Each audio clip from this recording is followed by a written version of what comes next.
the biggest races of the year has passed. Now we turn to one of the most oldest and traditional. It's a new layout for the second year running, but we're here. It's Detroit, Motown, for round 6 of the regular season here of the Entity INDYCAR Series. Well, Joseph Newgarden may have won 7 days ago at the 108th running of the Indy 500, but nothing will top what we saw that week. Yes, limited running, 18 hours less than we usually get, and a nail-biter last lap. Truly, one of the best 500s we've seen in a long, long time. That, honestly, a cut above the rest. 16 different leaders today, an Indy 500 race record. Oh, it's Ryan Hunter-Reay. Oh, 360-degree spin through the grass. Here comes Pato up the inside and Rossi on the outside. This is a four-way battle for the win. One more lap to go. Pato goes to the lead. Still there. Newgarden around the outside of Pato award. Joseph Newgarden is a two-time Indy 500 winner. Yeah! Unbelievable! Yeah!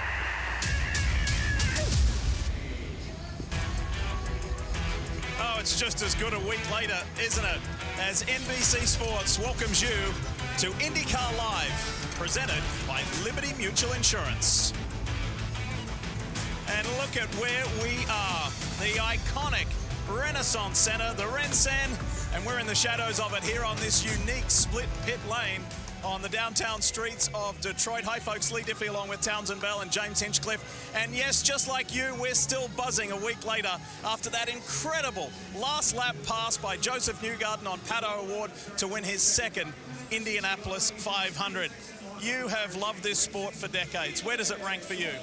In my lifetime, that is the best Indy 500 that I've ever seen. From the drop of the green flag, we were treated to just incredible drama, fierce competition, over 600 on-track passes, culminating in that incredible, brave move from Joseph Newgarden on the final lap.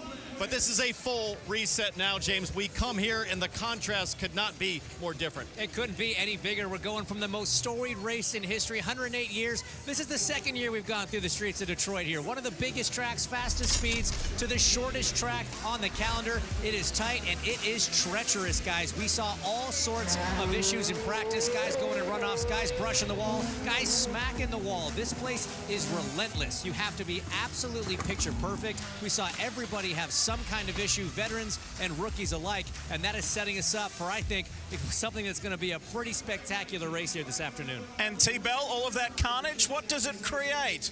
Well, this is the most challenging street circuit on the schedule to drive a lap, and even in practice, it caused heightened tempers and emotions.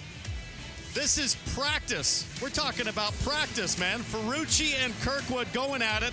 Kirkwood swerves to try to block Ferrucci. He comes right back on Kirkwood, the two touch, and then Colton Herta tries to hold up Ferrucci there. They were all trying to prepare for one clean lap.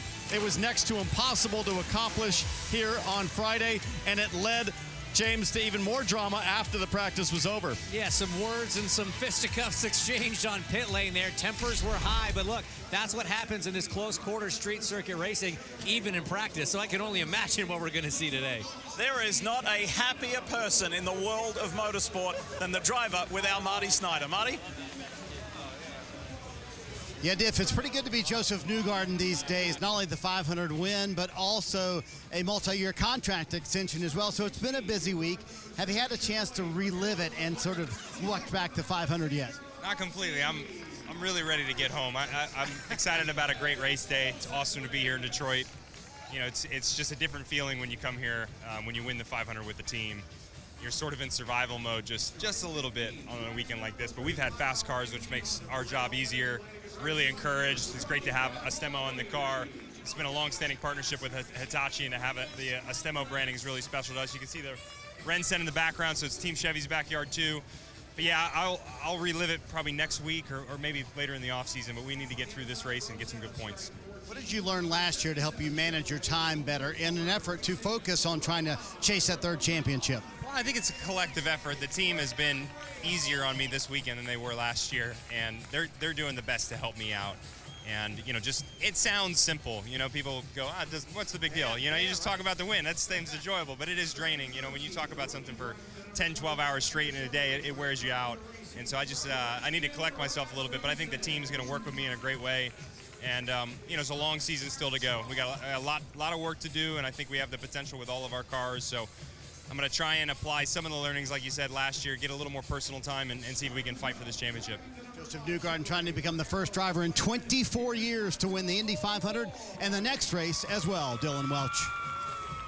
Well, we're a week removed from an emotional Indianapolis 500 finish for Pato O'Ward, and it is a new week, a new race this weekend here at Detroit. But how did that situation and that scenario impact you on a personal level, and how will it impact you moving forward on a professional level as well? It's a new week, it's a new race, right? And, for us, or at least, well, I wouldn't say just me. I think for all of the 5 crew and a lot of the people within the team, it opened a can of emotions that felt like it's been the history, or it's been the past of our Indy 500 before. So it just felt like we were reliving emotions, and they just keep getting heavier and heavier, But we gave it everything. We absolutely gave it everything. There's a lot to be proud of, and there's still 12 races to go. There's a race to the championship now, and there's still some catch-up that we have to do. We haven't had the best of years, to be honest. We've had a lot of up and down, but I think we have a good opportunity today to go forward, and we'll see what we can do. You're right in the middle of the battle to starting in 12th. So what's the challenge of that early, and how do you stay out of trouble? Honestly, survive. Just survive for the first half of the race, and then just keep moving forward as the opportunities come about. All right, we'll see what Pato can do. He rolls from 12th and going to try to get his second win of the year. And you have to spare a thought for Pato O'Ward. He entertains and excites us so often, but Hinch, he has been close to winning the greatest spectacle in racing. Not once, not twice, but 3 times. It stings. It does sting, but the thing that he can take from that race last week, and again, that sting will never go away. That was the single greatest drive Pato O'Ward has had in his IndyCar career, and that's saying something. This is a phenomenal driver.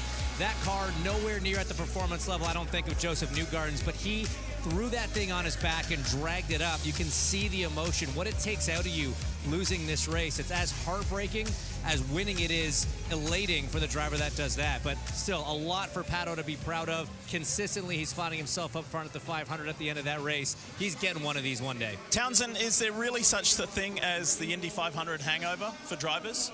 I think for everybody. I mean, you think about the crew. This is different than NASCAR. IndyCar crew members have to prepare street course cars from oval configuration. They don't get a break, and they have to go over the wall today as well. So not just for the drivers that have to do a complete reset, both in terms of recovering from the 500, but also adjusting their technique. As you see, the results have not exactly been promising for Indy 500 winners in terms of coming to the next race. Joseph Newgarden couldn't do it very well last year. So the entire team, everybody is feeling the aftermath of a great Indy, but they're struggling a bit. Last weekend, we got to see Joseph Newgarden defend his Indy 500 win of a year ago. Alex Palou would love to defend his win here in Detroit of a year ago.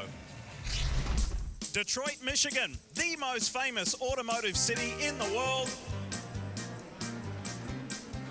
So it's appropriate the NTT INDYCAR Series is back racing in the Motor City. Callum Ilot's day is over, just as it begun. Colton Herter on Santino Ferrucci in the 14. They touch. Game of chicken. And Grosjean's blowing it. Disaster for Grosjean. Crash. In the wall, turn 9, Pato O'Ward. This has happened under caution. Grosjean, it's over. Another wall banger for Romain Grosjean.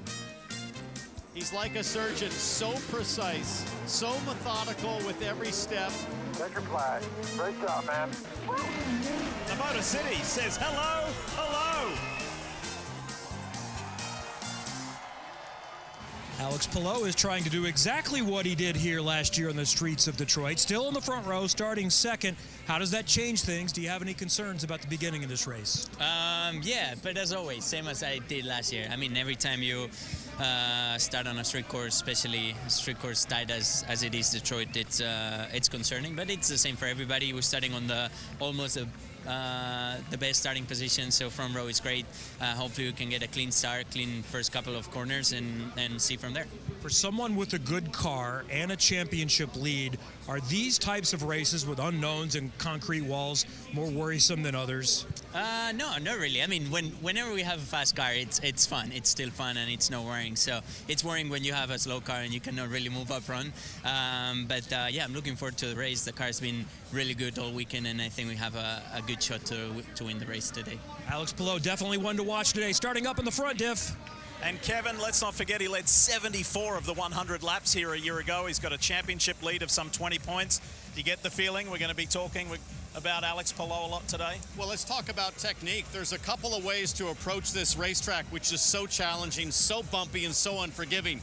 You can go aggro. You can be really aggressive, like you'll probably see from Colton Herta or Pato O'Ward behind the wheel. Or you can go with exacting precision, which is what the surgeon, Alex Palou, has done and proven is the winning way around here. It's going to be fascinating to see those two driving styles play out. But look, this guy loves momentum. He won the GP from pole. He's on the front row here. He had a strong Indy 500. We've seen this one before, guys. A year ago, he was on a streak that started at the GP that really set the tone for that championship run. It's going to be tough to beat him. And he's going to go head-to-head with Andretti Global's Colton Herta. We will hear from the pole winner when we come back. Gearing up then for what's going to be a fantastic opener. Really are looking forward to it as well here. About half an hour to go until the green flag starts. On air early today with it being the Detroit Grand Prix. Let's just go through a couple of things here as well. Alex Palou, Kyle Kirkwood, Tia Porcher, Christian Lundgaard, Pietro Fittipaldi and Agustin Canapino. They are all starting on the alternative tyre. That's the green compound tyre for this event. Everybody else is on the primaries as well. After 5 races, though, here's your standings as things come in. I know we've gone through them a little bit too much today, but why is that not working every time I go and hit the screen situation? There we go.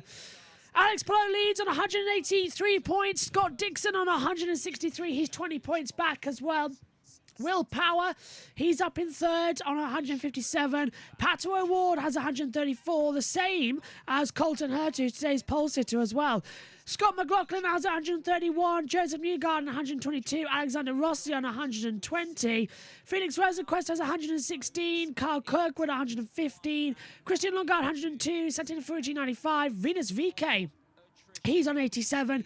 Graham Rahal on 86. Marcus Armstrong on 81. Roman Grosjean on 79. Linus Lundqvist, he has 73. Kiffin Simpson on 70. Marcus Ericsson, 68. Augustin Canapino, 56. Christian Rasmussen's on 50. Pietro Fittipaldi as well, the same. Jack Harvey on 47. It's 46 apiece for Tom Blomqvist and Stingray Robb. 39 for Callum Milot. Tia Porcher on 38, who starts this race down in 4th row of the grid in P7. Connor Daly on 21, the same as Kyle Larson, of course, the NASCAR superstar who's racing today at Worldwide Technology Raceway as well for the Enjoy Illinois 300.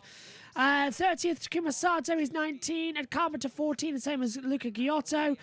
Colin Bourne on 10, the same as Nolan Siegel. Helio Castroneves, who is racing. Castroneves is here. He starts on the 13th row in 26th position as well. Drop that down. Ryan Hunter race 6, Marco Andretti 5, Catherine Legg 5, Tristan Vaultier, who makes his return to the series for the first time since Texas Motor Speedway in 2017. He's our 39th different driver in this year's championship. There's your top 3 there at the moment. Alex Palou, Scott Dixon, and Will Power. Let's check in with Tom Gaymore. That want to get a run on Newgarden in the championship, because don't forget we've got 6 more ovals to go, 12 races in total, and there's lots of points to play for. Well, thanks to Hy-Vee, all season long, you have a chance to win one of 3 Corvettes. And let me amend that on the fly. Now it's only 2, because if you remember last week at Indy, 1 was given away. Simply scan the QR code on the right-hand side of that graphic, and we wish you the best of luck. 2 Corvettes to go, with thanks to Hy-Vee.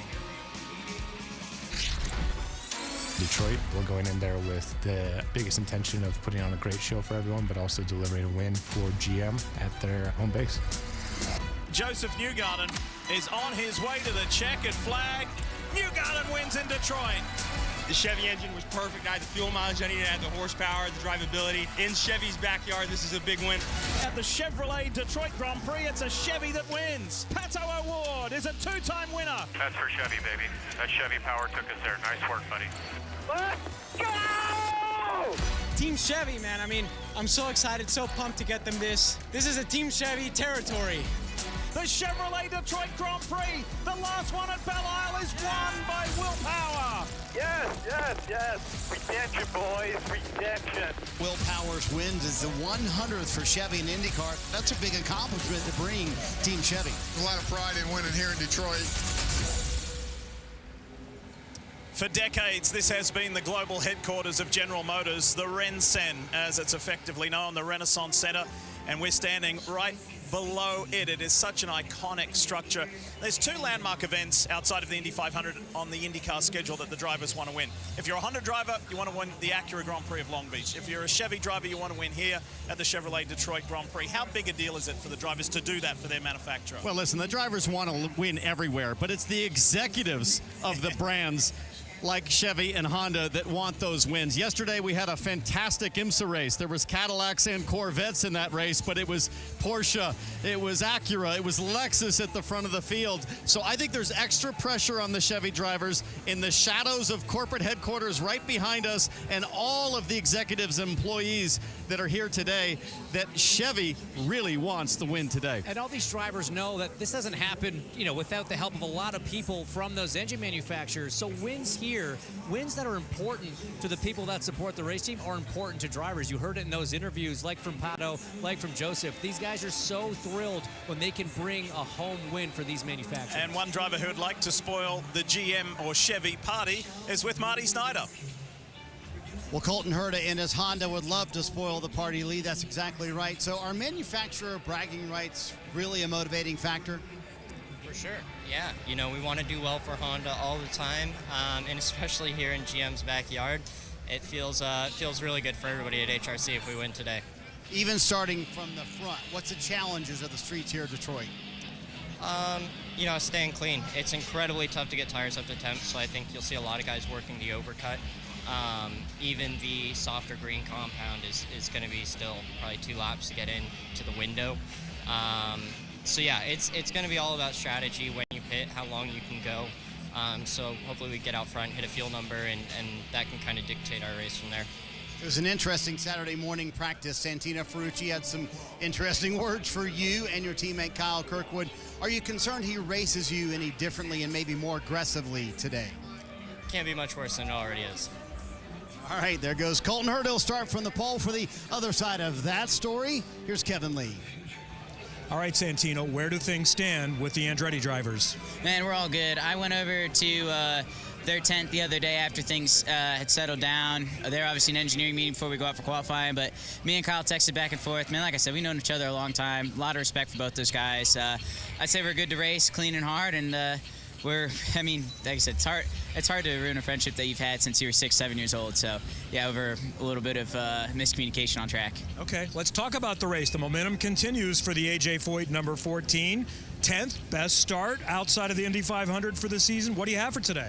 Man, honestly, I'm just so proud of these guys. I'm so proud of all of our AJ Foyt racing crew. Just honored to be here. I love being here in Detroit. Celebrated my birthday on Friday. Like I said, it's been a hell of a weekend, and I'm very proud of everybody. I think we got a great race car. Showed a little bit of that in warm up this morning early on with the alternate green tire, and we'll just see. It's going to be a little bit of a dogfight out there today. We just want to survive and kind of stay in our lane here and bring it home clean. Yeah, Lee, survival always a key on the streets of Detroit. AJ's driver is ready. Well, Kev, Santino Ferrucci may have squared things off with Kyle Kirkwood. What we just heard from Colton Herta, Hinch, things aren't squared off there. And then you got to add Romain Grosjean to the situation. He's not pleased with Ferrucci at the moment either. Yeah, the list is growing a little bit for Santino. I mean, credit to him for kind of putting the hand up, say, hey, I got hot under the collar. And T-Bell, it's so easy to happen. It's a very emotional sport, very passionate sport. Frustrations boiled over. He said he put up his hand and said, hey, I'm sorry, but I don't know if it's really going to be that kind of, it's not going to be reciprocated the same way from the others. Listen, peace is only skin deep right now. That was practice that those guys got so jacked up. There was nothing on the line, no points, no trophy. If they find each other today and it's wheel to wheel, you can guarantee the tempers will erupt in the same or even greater fashion. That's what it's like racing the streets, elbows out. That's what those drivers are like when they go at it with each other. Well, remember yesterday, Grosjean told Ferrucci's boss, Larry Foyt, next time I need your driver, I'm going to put him in the wall, and hard. So tempers are raised here in the Motor City. We are getting closer and closer to the drivers getting in their cars, and we're going to crank this thing up. Let's get the pre-race ceremonies going. Sit back, relax, and enjoy. Ladies and gentlemen, at this time, we ask that you please rise and remove your hats as the U.S. Army Garrison Detroit Arsenal Color Guard presents our nation's colors.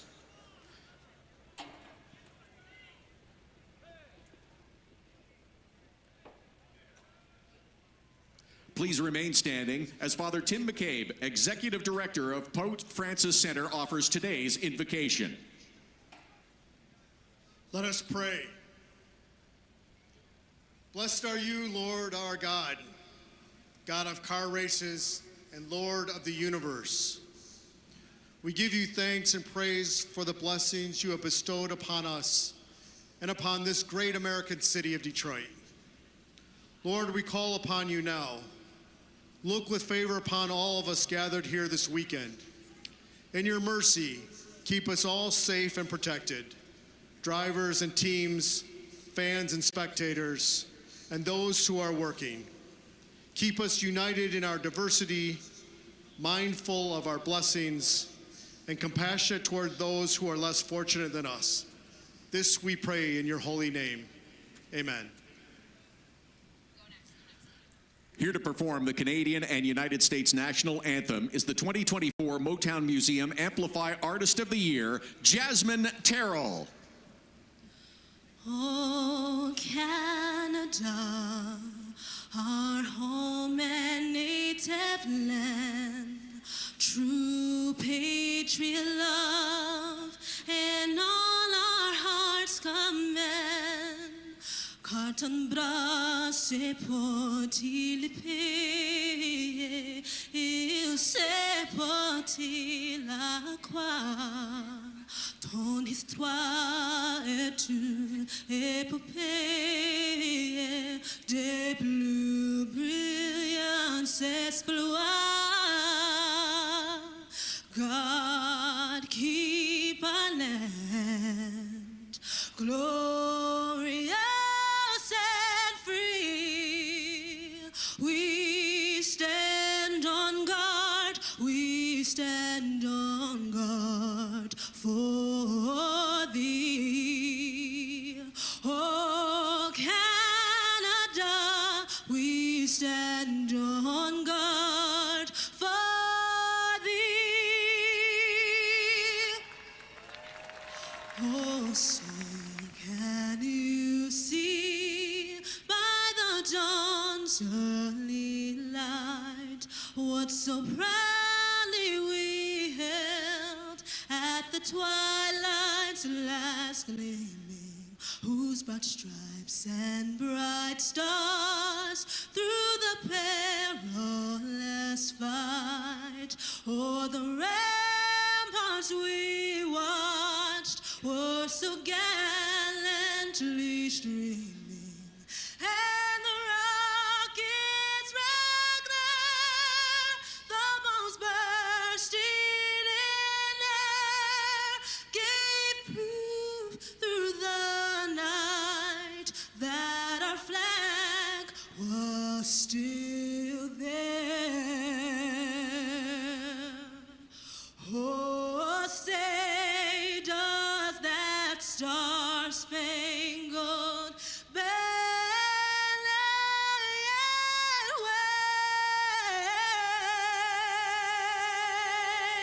wave for the land of the free and the home of the brave.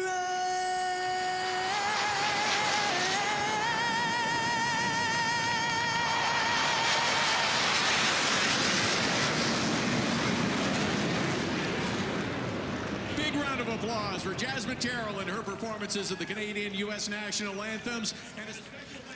The F-16's flying over downtown Detroit. You know, we're just 6 races into the IndyCar season, and already it's been a memorable 2024.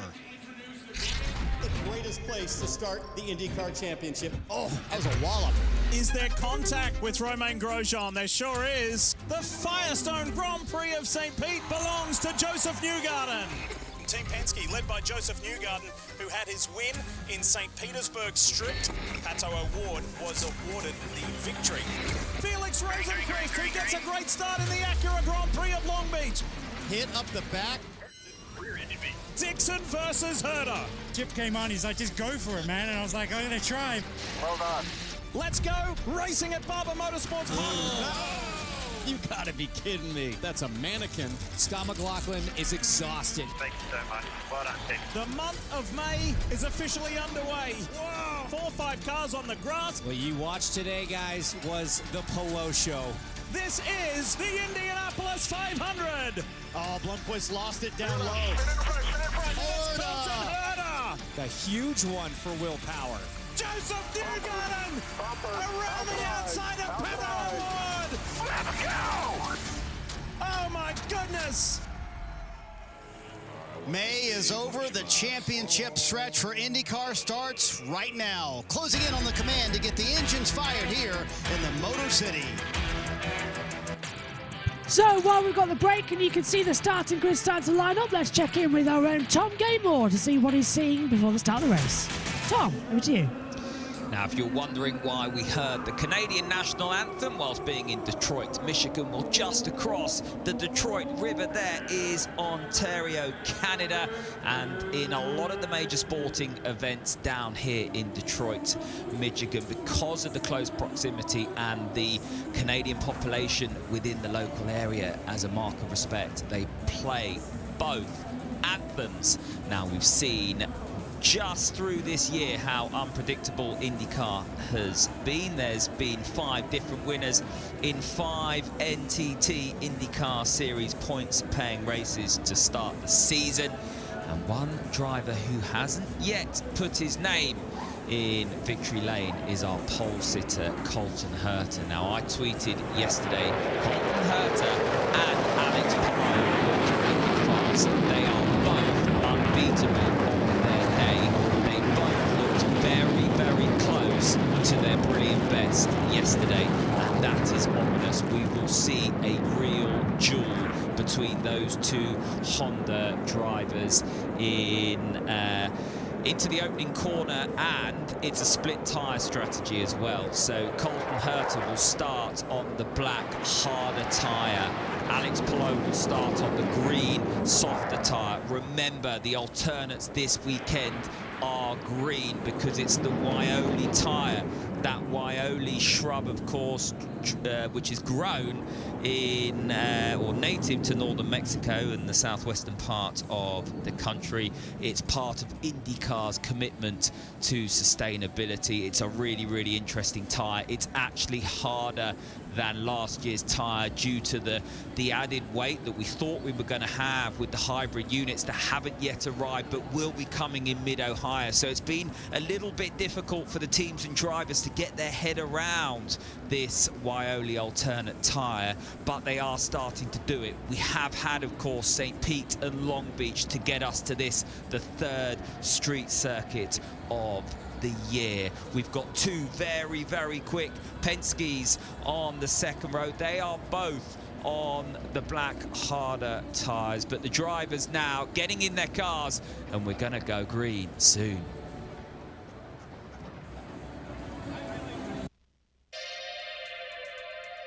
Detroit? Here we are, downtown Detroit, IndyCar racing's return. Let's go! It's interesting. Very, very challenging. Detroit street race is pretty great. The track raced really well. It was exciting. You could pass. All of these drivers want to be known for being the king of the streets here in Detroit. Very tough, hot, physical experience. It's a really tough course, very bumpy, really tight. we're working around there for sure. One little mistake and you're quickly in the wall. I was so tired after that race. It was so bumpy, mentally draining.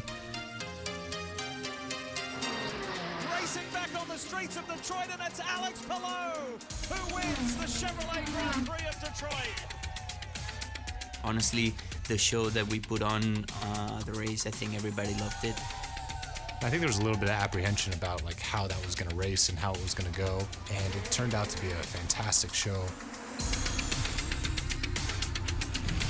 Over the years, the streets of Detroit have been very kind to Elio Castroneves, who is in for the next 2 races for Meyer Shank Racing in the 66 car. Tom Blomqvist is out for the rest of the year, but still with the team. Elio told me, I'm just trying to make sure our team is pointed in the right direction. I may only be in for 2 races. There's a lot to learn here this weekend, Kevin Lee. Marty, it's been exactly 2 years since Willpower won, and it was here in Detroit, but he's been close. Second 7 times since. He thought yesterday he could fight for the pole and was seething when he could not advance, but his new self-appointed hype man, Flavor Flav, was there to cheer him back up. Power's in a good frame of mind today, and he thinks he has a car that can move to the front and contend. Dylan.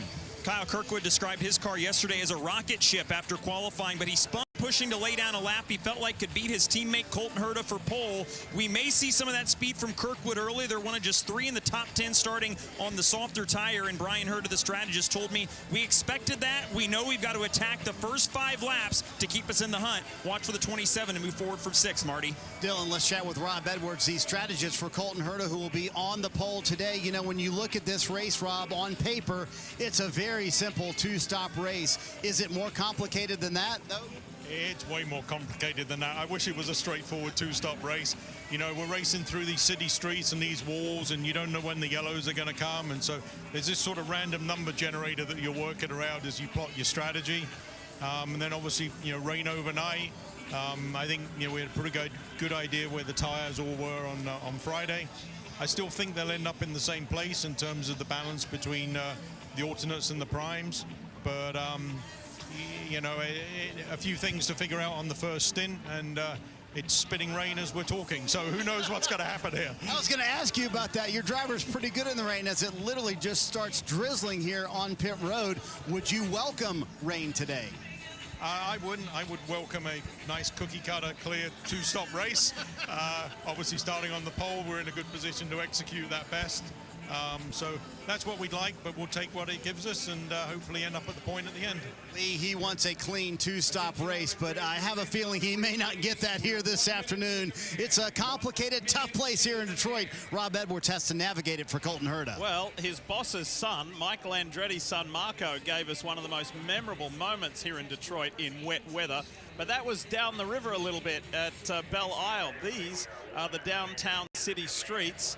And as Marty and Rob Edwards were just discussing, you can see on the aero screen there, Hinch, a little bit of a sprinkle. That's going to spice things up. It certainly could. Obviously nowhere near enough to not be using the dry tires, rather, for the start of this race. But we had weather overnight. That washed this track clean. A lot of the rubber was taken off. Drivers having to navigate that in morning warm-up a few hours ago. But down some cooler conditions, little sprinkles on those windscreens. This could spice it up for real. It certainly could. I might need to get a granola bar ready to explain. But the slick tires here, just a quick light splash on the warm-up lap of moisture.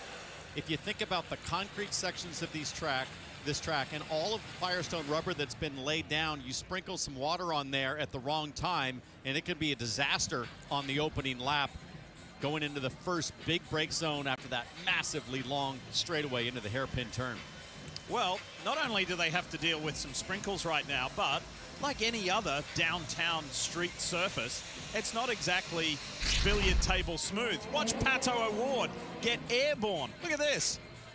Four wheels in the air. That's driving offline down the back straight towards turn 3. And look at the start of the race, guys. That's where the start of the race happens. Not into turn 1, but down that longer back straight into turn 3. Drivers are going to be forced to be out there. We're going to see some action down there in that first corner. Oh, you can count on it. And James, you and I went around in a pace car yesterday, and the reality is, as a driver like O'Ward, you have no idea where that bump exactly is. You can't see it from the elevation of where you sit in an Indy car.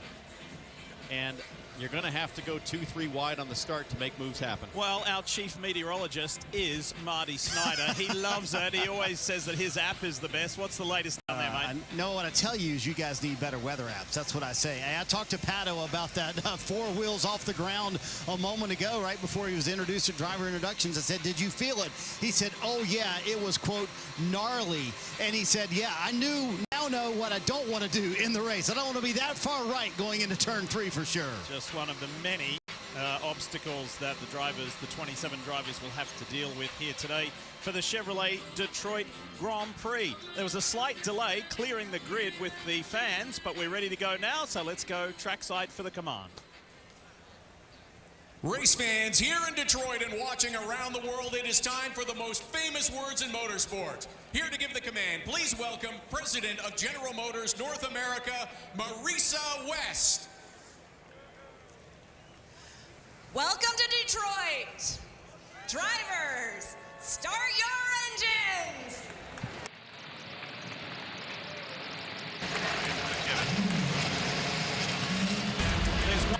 Command given, all set to go here for the Detroit Grand Prix. And it's going to be an absolute classic. 100 laps ahead of us and 164 miles long.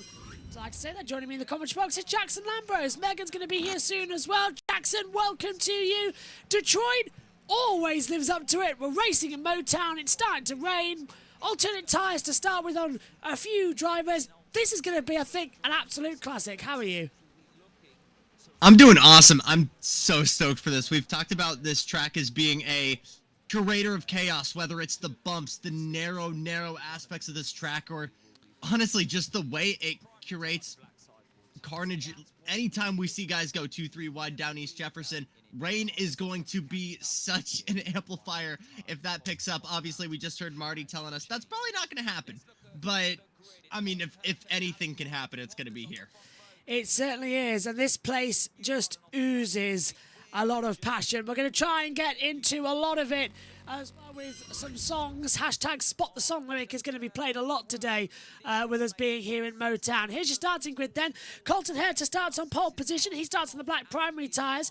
Alex Plow is alongside him on row 1. He's on the alternative layout. Row 2 sees Joseph Newgarden and Scott McLaughlin both on the primary tyres.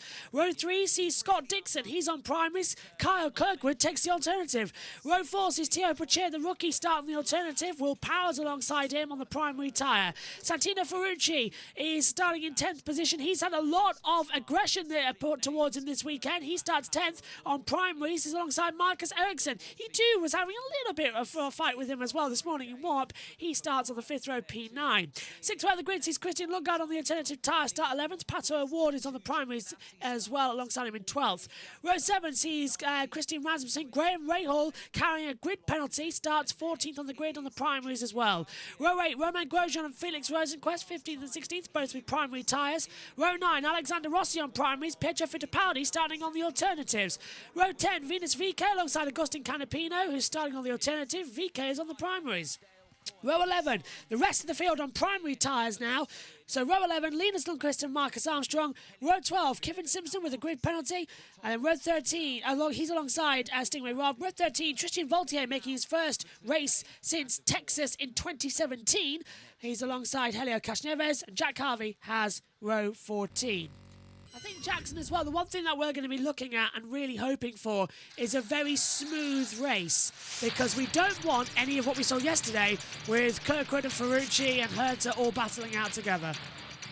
Oh, 100%. Kate Cauldron totally cooking there for those three Andretti guys.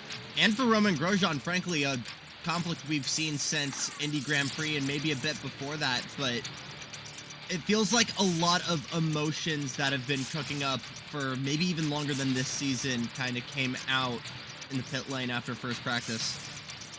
They're all saying as well some homophobic comments coming out of Santino Ferrucci's mouth. He has since apologised in an interview. He said it was very much in the heat of the moment that those comments were said. But I don't know, I've always said with him it's a bit on the nose half the time, but if he's apologised, he's apologised. But still, he will hopefully learn something. Rain's starting to come down. Megan Birch joins us now in the commentary box as well. Well, Megan, the round slicks. We're on the grid nearly. With rain, that's not going to last long. I brought... This is going to be nuts. Yeah. Reason why I brought my research in, by the way, Josh, because I know you're probably wondering why. It's because I knew it was going to be raining, so I knew there's a possibility of a lot of caution, so I thought, I need to get it done by today. I mean, I put my pit lane assignment just below the main timing monitor, and you put your note. Thank you, Megan. So I need to see where they're coming in, because it's the unique pit lane here, isn't it? As we get one to go at the line, Jackson. It's 2 pit lanes alongside each other. Only usually see that in Formula E. INDYCAR, though, last year, bit of drama when that happened as well. Some near collisions, and if we have any yellows... Yeah, INDYCAR used that, or Formula E used that, but yeah, that's awesome. Times. I love it. I do too. Right, 100 laps, as I said. Right, they've got 6 sets of primary tyres and 4 alternative tyres. That was throughout the entire weekend. They have 2 left of the primaries and 1 left of the alternatives for this race as well. That's what the general consensus is up and down the paddock as well from the people I've been speaking to. Jackson, I know you've been trackside a couple of times this year as well. You were at Thermal Club, you were at trackside at Long Beach as well. What's the atmosphere down there in the paddock this year? Is it a happy one, or is it a bit like, I think for the fans, it's 100% got to be a party. We see how Long Beach sells itself as the 200-mile-an-hour beach party, and I think Roger Penske's done the exact same kind of method for selling Detroit, and I think it's done a fantastic job. We've had a star-studded cast so far. Flavor Flav's back in the paddock supporting Will Power. I think for the rest of the paddock, though, it's, getting locked in for the rest of the IndyCar season. I mean, it's... If we look back last year, this is the stretch that really, really locked down Palou here. So let's see if Palou can keep that going. Let's see if Herta can make anything happen from pole. Let's go racing on the streets of Detroit. Josh Birch. Herta on pole, Palou alongside. It's a very narrow street circuit. We've got 100 laps, 164.5 miles to do. We're ready. Green flag is out at the streets of Detroit. It's a good start from Herta down towards turn 1. Palou's immediately got in behind, so's Newgarden. It's 4 wide as we braking zone into turn 1 as well. That's going to end in tears if it's not careful. They're all piling up into each other, and Brown goes Power, and he's collected Ferrucci, Pato Award, Rossi, tracks blocked. There goes Stingray Rob. 8. Red flag it. Yeah, they've got to red flag that one. Although, can Power get out of there? No. Caution's out, but no sign of the red flag. But 8 cars involved immediately, and it's a traffic jam. Power's got damaged rear wing, and 2 some have of them escaped. going to reverse. See, yeah. Rossi and Harvey both managing to get out of there. Power as well as managed to refire that. I think he's going to stall it again. Award tries to get going. Power might be able to keep going, although that's definitely rear wing damage. Yeah. Yeah, look at that, Josh. Is he, and thankfully, he's the only one left. lone... Oh, my gosh. Oh! And now he's going, quick, get me back, get me back, get me back, get me back in the race. But we Why can't are block none the of track. them moving? Because they can't block the track. They've got to be careful. They've got to jack him up. Exactly. Talk us through then, Jackson, because it all kicked off with Power spinning it around. But I think he got a tap. So my advice for anyone who happens to be trackside, don't talk to Will Power. Already a big wiggle on the brakes there, and... Are we going to give that the Charles Leclerc seal of racing incident? I'm not sure. Did he get tapped by Porsche? Because we've got Lundgaard, who's probably sticking that car where the sun doesn't shine there on the inside of O'Ward. Kind of dominoes there. Yeah, Porsche. It's difficult to say. It's the McLarens have come off worse. Great job Yeah. for the rest of that, for the rest of the field, kind of keeping it out of chaos. Welcome back to IndyCar, Tristan Vaudier, though, who totally gets caught up in the outside lane there. Oh, just nowhere to go. There's Power. There's Porsche on the inside line. So is it something to do with the rain as well, Jackson? Like, it was a proper whack, but did it go around that easily because of the rain? I think, if anything, it's just, as we're watching on board Pato Awards replay here, as we already see Power getting dominoed here. Yeah, I mean, Pato just had nowhere to run to. It's hard to say, and if there's one thing we haven't experienced in Thermal or Long Beach, it's rain. But obviously, breaking points can maybe be a tad later. We don't see guys really sticking it that close to the wall into at the end of, at the end of East Jefferson here. So it's really hard to say. It is. So I was wondering why I was just boiling to death. Megan left the commentary box. She closed the commentary box door in one of the hottest days we've had so far this year. So This is hot? It's boiling. When you could shut that commentary box door and all this equipment on and a light and soundproofing, it does get hot. New rear wing going on for power. Yeah, that's just you. New rear wing going on for power then. So he'll get back in this race. Then again, didn't I say that in 40-degree weather? I believe so, yeah. The weather a couple years ago when it reached 40 degrees, like even 42, it took a long time to actually affect me. And even then, it wasn't even that bad. I don't know why it didn't. Surprised the cautions come out, actually, Jackson, as well, and not the red flag. They got incredibly lucky with that. I'll tell you what, if it was total gridlock and if that was maybe 100 feet further down Baker towards turn 5, turn 6, turn 7, the super, super tight area, and we had a total gridlock. I'm not sure if you guys saw the IMSA race last year. That would have been a red flag. I did, the two cars side by side. How we got away with that, I don't know. To not be a red flag.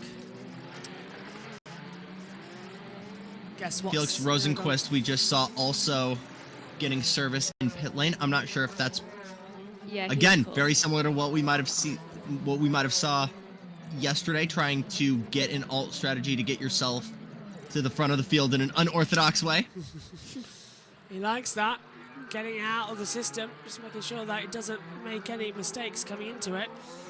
Right, let's just apply That's Go on. it's the Dale Coyne method of strategy there. Coming back to green flag running then here, and it will be Herta with Palou, McLaughlin, Newgarden. So we're going to try a green flag style this time. Single file. Green flag's out, and it's restart the exit, so we are go again here in Detroit. And this time it's a lot more single file as they take it down towards turn number 1. Now technically it becomes turn 4. Yeah, Kirkwood's trying to go all over the back, isn't he? Round the outside, Newgarden. Newgarden trying to get ahead of McLaughlin. McLaughlin's going to be a bit vulnerable on the inside. Oh, and go on, Kirkwood. He's got him. What a move, Jackson, on the inside. Total fake out there. Very similar to a move we saw with him on Graham Rahal last year in the same spot there at turn 3. Really, really good stuff from Kirkwood. As we see Lundgaard try to make something happen on the inside of Dixon. Not close enough. Can't get through that time. Herta leads by 0.3 of a second at the moment to Palou as they come into it. Thankfully, our systems looks like they've gained back some sentience and working. As always, the cautions on the opening laps don't help things. Oh, my word. Contact there. Dixon's all over the place, and now he's under pressure from Pourchaire as Lundgaard sends it through. Call that 50-50. Yeah. Dixon losing control and maybe Lundgaard having a little bit of disregard for human life there. As now we see Pourchaire trying to fend off another European Formula veteran, Marcus Ericsson. This time it wasn't him hitting him. Oh, hello, that was Rasmussen who nearly put it in the wall, coming out of the back half of what is... Well, technically, you've got 1 and 2, and then in the hairpin is at 3, so that's an exit turn 2. And now we've got round the outside. I believe that is going to be Canapino trying to get ahead of Augustine Ericsson. Canapino, yep. And there's Grosjean. And Armstrong. Armstrong back to the orange this weekend. Oh, and Rossi just doesn't want a front wing, it seems, today. That's the second time he's nearly clipped it off. Was very, very smart to back out of it there. Had about almost a tire in on BK there before actually really, really getting his foot on the brakes there to make sure he doesn't wipe it. Such a hard place because it's such a wide entry as we're watching this replay of Lundgaard just saying, excuse me, excuse me, excuse me. But going into turn 3, it's interesting because it's such a wide entry, but it's such a tight corner itself that you need to back out and actually get that move pretty much done by the apex if you don't want to make contact. Has he just made another move? Yeah, he has. Rasmussen's made another move up the field. I think he's just passed... Well, who's got through? Lundgaard's passed Newgarden? Surely not. No, there's Newgarden with... Yeah, so who's he just passed? It wasn't Dixon. Grosjean. Could be lap traffic, I wonder, if that's getting in the way, because we've got a It wouldn't be this... Yeah. Rasmussen's ahead of Grosjean.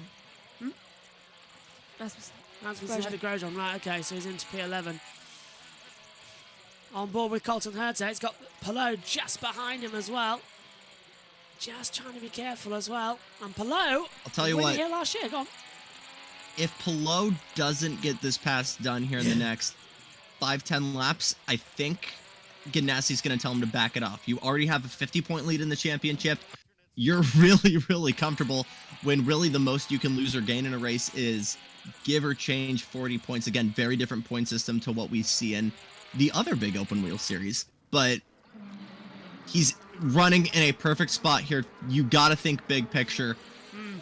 So if I'm Alex Palou, I'm really, really driving probably more on the conservative end here. I would be too as well, especially as you know, that New Garden won in Indianapolis. Yes, it's not done for points anymore. Let's have some radio. The hit with the front wing wasn't too big, and Rusty didn't hit me too hard either, so I think it's all right. So after that contact, good news, car is fine. Bad news, they have lost all of their track positions. Started 12th today, sitting back in 21st. Right. Townsend, it's going to be a long day for this. No, 22nd now. Felix Rosenquist slipped on the inside line while Marty was talking there as well. Whose car was I pointing at just then? Herta's rear suspension. Herta's rear suspension. I know it's meant to go Like a slightly suspension, that, yeah. but it was going too loose. One side was. It's uneven. Could be the independent one that they've got in there. It's ever so slight, but I'm going to keep an eye on his timings. Don't forget, Herta as well has had suspension failure at street circuits before. Yes, I know twice he hit the wall, but remember last year at Music City, he was the one who suffered that suspension failure because of the amount of bumps. Apparently, Grosjean leads. That's a new one. There are 11 turns on this track, Megan. Only 2 of them are right-handed. So it shouldn't cause too much trouble, I don't think. But it is worrying, though he seems to be going at a steady pace. He's keeping... Well, hang on a minute. So as long as he keeps well around the left-hand corner, it's fine. Timing and scoring has crashed. Has it come back? Yeah. Back. Yeah. I believe it has. It's looking like it has for the actual IndyCar it said for the broadcast too, because I don't think Grosjean's leading. No. I don't think Herta's leading. Herta is leading the race now. But Herta is in fact leading. But is it by 1.5 seconds? No. Right. Right. The timings have blown. Great. Second time this year that's happened in IndyCar. Is that? Was I in the last one too? When it blew? No, I think it blew. Good. I at don't want to be a Barber, JT. No, it blew at St. Pete. JT said during one of the cautions it blew. And Here we go. Yeah. Here we go. Right. It's sorting itself out. Yep. So Herta, he does lead by 1.8 seconds. He's increased that. Big so I gap. think you're right. Palou has been told to just back off a little bit. Well, at least we know that suspension problem isn't giving him much fuss. It'll probably be a wheel balance. It's like what tires is he on primary? So they're stiffer. It needs fixing. I'll change it with a bit of wing. Yeah, that should fix How about it. this guy, Theo Pourchaire, having a heck of a week so far. I wish he did the Indy 500. I know that Ilott was available and Pourchaire was busy, but Pourchaire doing the Indy 500 would have been fantastic, and I think he deserves the seat full time at McLaren. I know they've got an eye on Herta, but Pourchaire, absolutely a fantastic talent. But he's tipped for the seat at what is Sauber next year alongside Hülkenberg. Not Valtteri Bottas, not Zhou Guanyu as we see at the inside. That's McLaughlin moving up to second place now, Jackson, and getting ahead of Palou. So that is big news for Penske because Palou is backing off massively and he's going to get Kirkwood under pressure for him as well. What's happened to Palou? Now he is on those alternative tyres, but surely they haven't died off after 10 laps, and realistically only 3 laps of running. He's down to 4th and he's having to defend now from Lundgaard, who sends it down the inside of turn 3. Palou's down into 4th place. Okay, let's see how Big much loss there for Palou as we hear the broadcast now coming back in. Welcome back. Palou's lost 5 positions. If you left the room... How much do I want to put this on a weird exit out of 2 going down East Jefferson? I don't know. I've never... When it's the longest part of the racetrack and you don't have the ideal line, you're not going to be carrying as much speed. But now even Newgarden's picking him off. Yeah, that's not good. This is something wrong then for Palou. Surely it's the alternative tyres. Well, I've got no track time, Delta. Oh, look at that. He's going to get passed by Dixon now. Something is seriously wrong with Alex Palou. He is... Has he used any push to pass? He's used... Yes. Not a lot. The person who's used it the most is Rosenquist. He's used 6 seconds of push to pass. He's got 144 left from 150 allocated for this event. So he hasn't used a lot, no. And it's not a tire thing, because Teddy right behind him is also on the alternates. He's going to stick it to the outside here, and he'll probably make that a done deal before. Yep. Okay, that's his worrying then for the championship leader. It's not... This is... Forget save. This is hemorrhage. He seems to be doing fine. I'm hearing in my ears it is something to do with the rear right tyre, Jackson. So it's and Meg of course here. So it's rear right. You can see it graining a little bit. If he's struggling for traction and he's spinning the wheels up, surely he's boxing this lap. He's boxing. In he comes. So Palou is into the pit lane, and that number 10 car is going to be on the first entry on the. Well, he's actually right down at the end on the left side, and in he comes now. So this. Oh, and there goes timing and scoring again. Another set of alternatives, Jackson. That's an old set as well. Is it? I'll tell you what, though. I'm liking the prospect here of pitting early, getting out in clean air. That alone is letting the aero carry a lot more of that weight and not having to do all of the work and getting the car around. Dirty air takes so much out of this, and so much of this is reliant on mechanical grip, as we see Rossi sign seal delivered into turn 3. Maybe not. As Rahal tries to fight back, there it is, done deal. Rahal had a pretty forgettable month of May, qualified at the back of the grid, just made it in. In fact, he and Nolan Siegel were at one point struggling to make the 230-mile-an-hour mark as well to even begin to realistically qualify. Rahal managed to get in with a 232, but Siegel ended up backwards on his push lap on his first run anyway. He did a 228 and would have qualified for the 500 anyway. Did you see those tyres? Yeah, the alternatives are really going, aren't they? Yeah, and did you notice on one of them there was a slight, you could see slightly, there was a line starting to form where the insides were starting to come out. So there was the beginning of a puncture forming. For Kirkwood on the right side tyre. More of the fact that I saw fabric. Literally, so it starts. String out. So these soft tyres are not lasting as long as we thought they would. So that is starting to happen with the alternatives. Yeah. Well, who's still on the alternatives? That's the question. Carl Kirkwood, Christian Lundgaard, Theo Pourchaire, Agustin Canapino, Pietro Fittipaldi, Felix Rosenquist, Kiffin Simpson, and Jack Harvey. And Palou's just put another set of the alternatives on. I'd get off them as soon as you could. And I'll tell you what, I'm liking. It's going to be smooth sailing right now for Herta and also for McLaughlin. They're both in positions here where they're allowed to kind of have the tires do this work. I want to really emphasize here, this is why we see guys trim their cars out so much at Long Beach sometimes, because not a single one of these corners, as tight and technical it is, you assume these guys are running full wing, but really in all of these corners, they're not even running fast enough where these wings work like an airplane, right? You need to be going fast enough for them to grab air and do their job. And we see Newgarden trying to make a move here around Lundgaard to the outside of turn 3, but honestly, a lot of these are just not fast enough to even get the wings to work in the first place. So it's very much dependent on mechanical grip, Josh. And we saw that because Newgarden was able to get in the slipstream, pull around the outside, but then they practically just come to a dead stop mid-corner. They can't grease around the outside like you would do in a normal road course. This is a very 100%. tight street circuit, and it's the tightest we visited the year. We do see overtakes here, so it's better than Monaco, but up the inside, that's a late lunge as well. And that was Newgarden getting back ahead of Lundgaard. Okay. Oh, hang on. Sneaky move there as Dixon tries to make a move on Lundgaard to the outside here. This is turn 1. Oh, that's going to be tight. Dixon backs They're out going of to make it. it too wide. Great defenses. Dixon, this is too narrow to do the switchback, brother.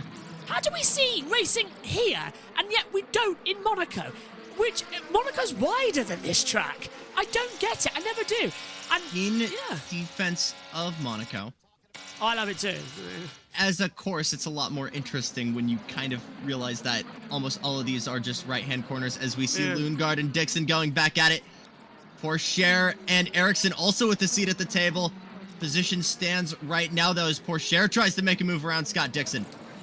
By the way, Jackson, I don't know, I haven't texted you yet, but do you know that JT, I'm missing. Oh, hang on, I'm going to interrupt myself and tell you in a minute because we've got a full course caution. We've got a full course yellow that has been deployed. I don't know where on the circuit it's come from, but the yellow is out. Who's dropping? That's why Kiffin Simpson. Oh, man. Ferrucci's involved again. It's a multi-car Kiffin Simpson, pileup. Helio Castroneves, the actual damaged cars we see in this at least. Just as the they're tips. trying to tiptoe around this. Yeah, just the tips, unfortunately. So there you go. Kiffin Simpson is nose with Castroneves. And that's a tight... That is down, I think, at turn 5, if I'm not mistaken. Yes, it is. On the inside.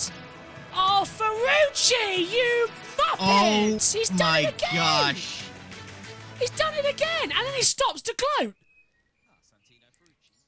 Where is Fakama? Stalls it there. So Santino Ferrucci causes another accident this weekend. And, oh, this is too tight. This is the problem with this circuit as well. And there's hardly any runoff down there. I think we might get red flag here because it's not that much runoff to get 2 cars out the way. I'm going to go see if the bifrom's right.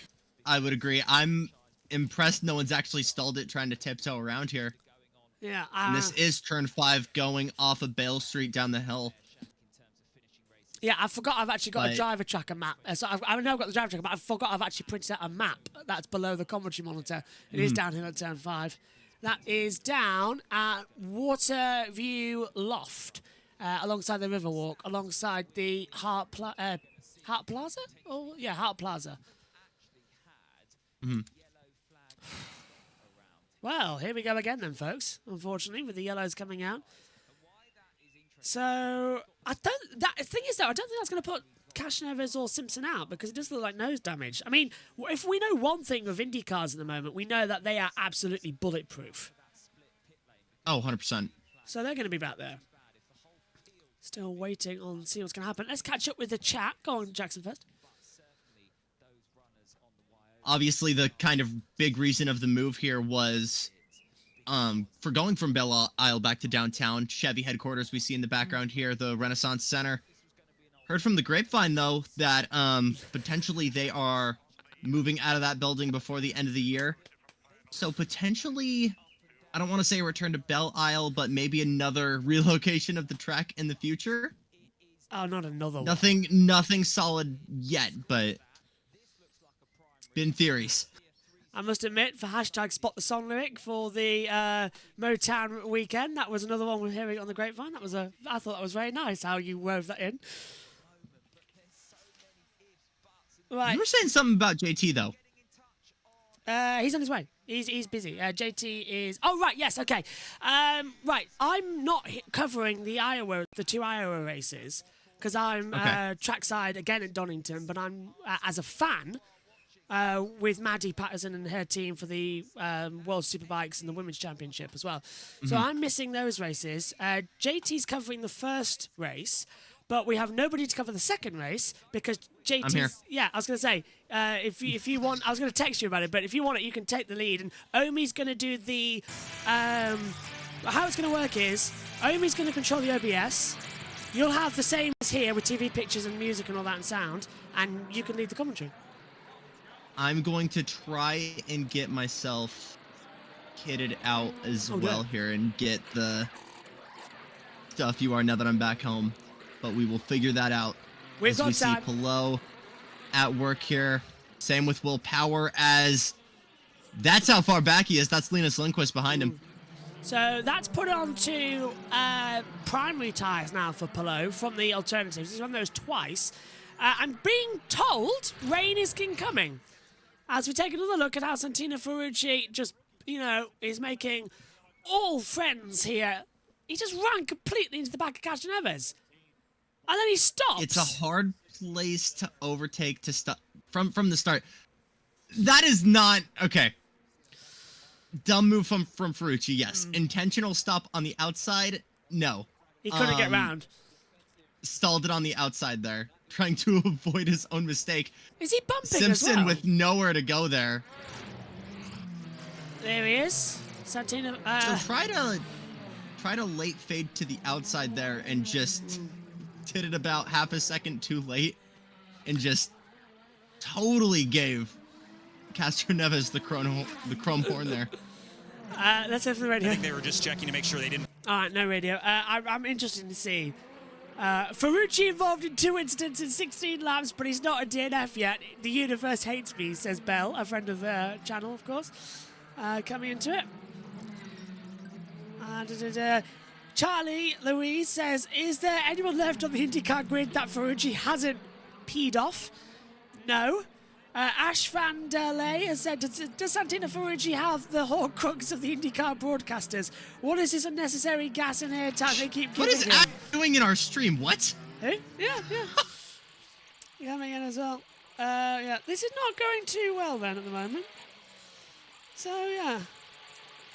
That wasn't an insult to Ash. I just was not expecting that. That's No, I awesome. wasn't either. Hi, Ash. By the way, NBC have confirmed that Tom Blomqvist is out for the rest of the year, not just the next 2 races. No way. Yeah, so that's Tom Blomqvist out for the rest of the season. Wow. That's a harsh one. For one mistake in the start of the 500, that's harsh.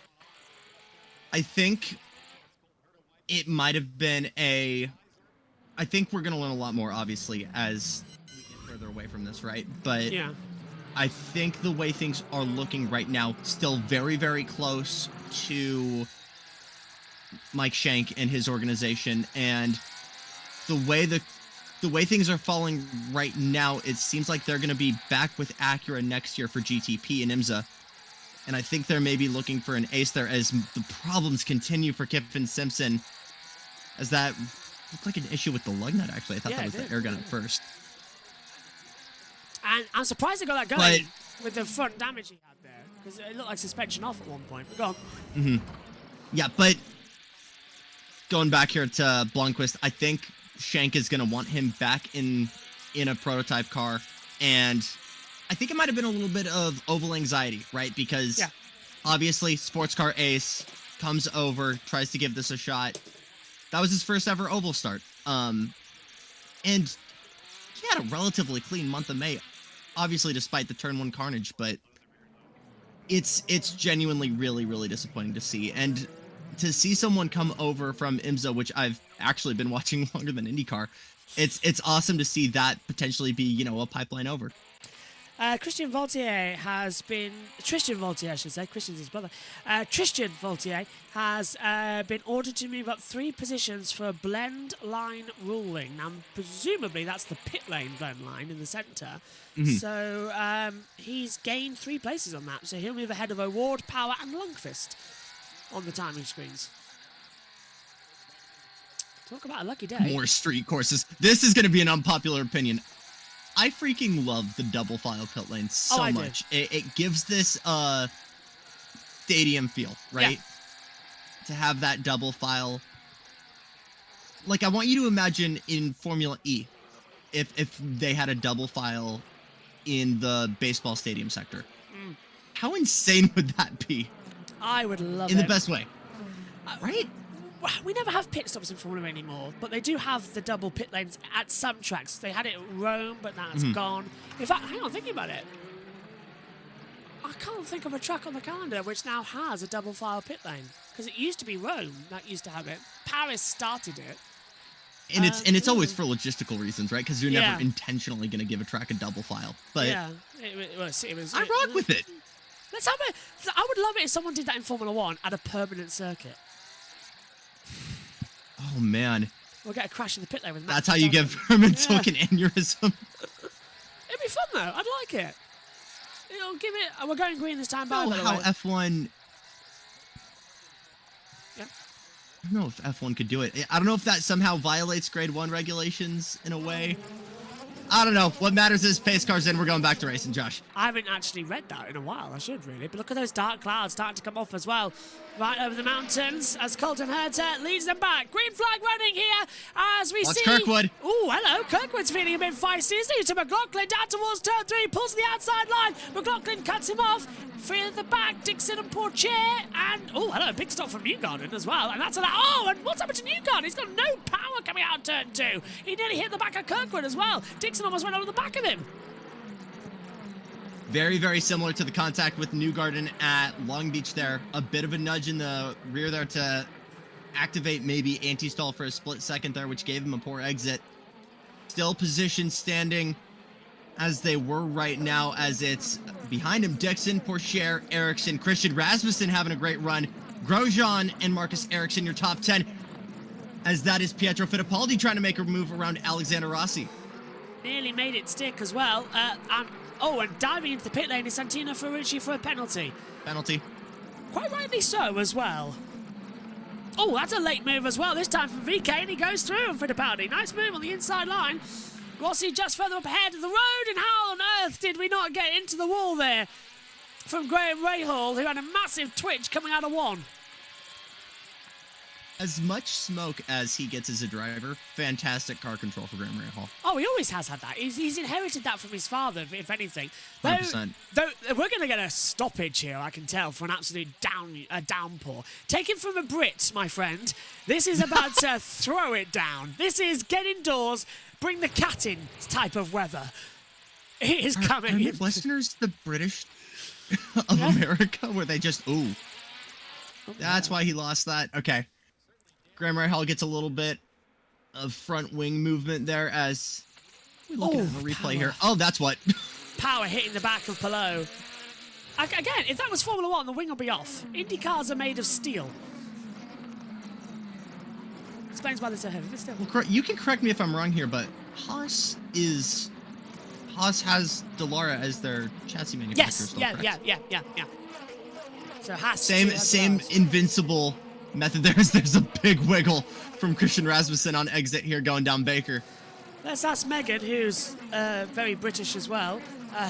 Megan, taking a look at the weather conditions. Oh, I am more British than anyone, I think. All right, but taking a look at the weather, would you bring the cat in? We don't have a cat, but would you bring the cat in? No. No, really? What do you think down at the sea level? Not for another 45 minutes. Oh, fine. Okay. Cats can deal with it a bit. Oh, blow up, engine blown. Yeah, that's blue. Who's that? Oh, it's the 20. It's Rasmussen. Is it more bad luck for Rasmussen? Oh my gosh. Chevy engine. Oh, Sparks. That's a Chevy engine as well. It was Honda in the month of May, and it's Chevy blowing up here. Okay, let's see how this... Have we received yet another Plenum event? There it is on the exit of 3. Smoking's illegal. Oh my gosh. That is just... that's blown. That's not... That's oil. He's sliding right next to him there. That's why they were sliding, I bet, when we saw them a couple hours ago. The oil getting on the tyres. Oh, if that's on the track when it rains, my God, it's going to turn into an ice rink. Oh, Well, and there it goes we back. want to talk about... Jesus. We want to talk about Do you? good car design. I think Dallara has done a fantastic job of actually designing the floor of this car, not even from a downforce perspective, but being able to contain any fluids or keeping that from going out to the track if anything happens. Very, very rarely do we actually see a yellow for, be it a oil or some kind of fuel cell leak. And it's designed to do so to kind of contain everything within the engine bay. Let's have a look at it then, coming through. It's steam now as well. Now, fun. It's more steam coming into it. I keep forgetting we're actually green, not onto yellow. That's how much we sort of had to regroup. Herta leads, McLaughlin, Kirkwood, Newgarden, Dixon the top 5 as NBC have gone to a break. Now, come on, up Franklin Drive. Look at the sky, Megan. Look at it. From there that we go. angle. Yeah, look. It's coming in big time, isn't it? My mind goes 10 minutes and bringing in any... Thank you. It's going to rain. And when it comes down here, this small little track is going to turn into... Well, I don't know, but... Even if it doesn't rain, still, it's getting quite dark out. It's raining. Look, Yeah. spot on Dixon's. That hasn't come off the car. That's rain coming into the braking zone. From that angle, it looks clear. But from that angle, no. You can tell. No. Look at Power trying to go on the outside. Not only the 60, but the 10 as well. So he's trying to have Rosenquist and Power, but he's got no drive. Oh, Palou's done it, never mind. I stand corrected, and Power gets there as well. Oh my gosh. Wow, nuclear move from Power. I was about to say how hard it is to make the outside move work just because of, again, if you're on the inside line, it's such a wide entry, but such a tight corner itself. It's so hard to make work, but some superb driving from Will there. It's raining. Always trust a Brit when it comes to the weather. We go through it so much. Right, Jackson, she wasn't even in the commentary box, and I said exactly the same thing. Let's see what I mean. You trust the British. We know when it comes to rain. I mean, people say, oh, yeah, it's always raining in England. It doesn't always rain. No, it's sunny right now. Yeah, it's sunny right now, but when it does rain, it does not really hold back. Hang on. We've adapted. At the inside, that's a great move from Newgarden, getting ahead of Kirk. Caravadier. Oh, right, okay, never mind. Us Brits, we don't actually even bother with umbrellas, to be honest, much. All good. We can run through it, we're fine. Well, to be fair, we're British. If it's raining and umbrellas not, and you don't have an umbrella, It's going to be really windy. It's going to be no point to it. Yeah, you don't run. you're going to get wet anyway, so you just walk. Yeah. See, that's the thing. If it's raining and you have an umbrella and you're British, you don't run, you just walk. Yeah, over the centuries, the weather's kind of just beaten us down to we don't really care whether it's raining or not, we're just still going to be out. Raining coming here in Detroit. Look, you can see it coming over the back half of the circuit as well. So this is going to be quite an entertainment one. A Chevy engine has blown up in Chevy's own backyard. Not exactly how they want to start it. Let's hope ours doesn't blow up in the carport either, coming into it as well. This is how unbothered British are about weather. I have 2 metal cups. I literally was in the commentary box and it was thundering and lightning last week. Yeah. It was thundering and lightning quite close to us. Pouring it down with rain, I was like, okay, I've got to bring these in. And she took 2 metal cups in. Yeah, go on. In a thunderstorm. Yeah, that's how you are. Go on, Jackson. Doesn't look to be big enough to be a concern for the teams yet, as we see Pietro Fittipaldi coming out on primary slicks still here. Yeah, more black spots of rain. It's getting darker. Yeah, 10 minutes and... At what point? Look, they started to stream off the camera. At what point do you start jumping up and down that we're going to have a wet street race as well? 10 minutes until it's major. There's still 70 laps to go. We've only been racing for 35 minutes. Hence why I brought in this. If you're... Oh, God, actually, thinking about it, we're on a tight call here because... what is it? 2 hours 15 until the start of NASCAR? So, yeah. Actually, no, 2:30. 2 hours 30 on the board. It might be a quick downpour. We've got wet tyres, haven't we, Jackson? Please say yes. Oh, yeah. Thank God for that. Been a while since we've used them, but we got them. Can't remember the last time we had a wet a wet IndyCar race. Actually, I don't want to say placebo effect here, but the track seems a little extra shiny. It seemed like Pietro was doing a little bit more counter steer than usual. It is. This might seem like it's the real deal here. Greasy in Detroit.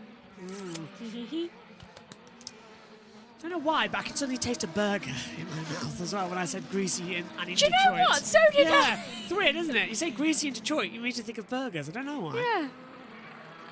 It's getting a little bit Because it's fighty. outrageously American. That is true, yeah. True. Lap times have fallen, by the way. The last time was 102.7. Now it's a 103.8. Not a big drop off, but a second just starts to falling down a bit. Dixon closing this gap here. That's Newgarden still trying to make something happen with Kyle Kirkwood up here. This is all for podium. Down we go. There's Hertha, 2.4 seconds clear. And now it looks normal coming to the braking zone. We're going to move further back. Ericsson getting ahead of Pourchaire into the braking zone. Pourchaire trying to cut back into turn 3. Hasn't worked out.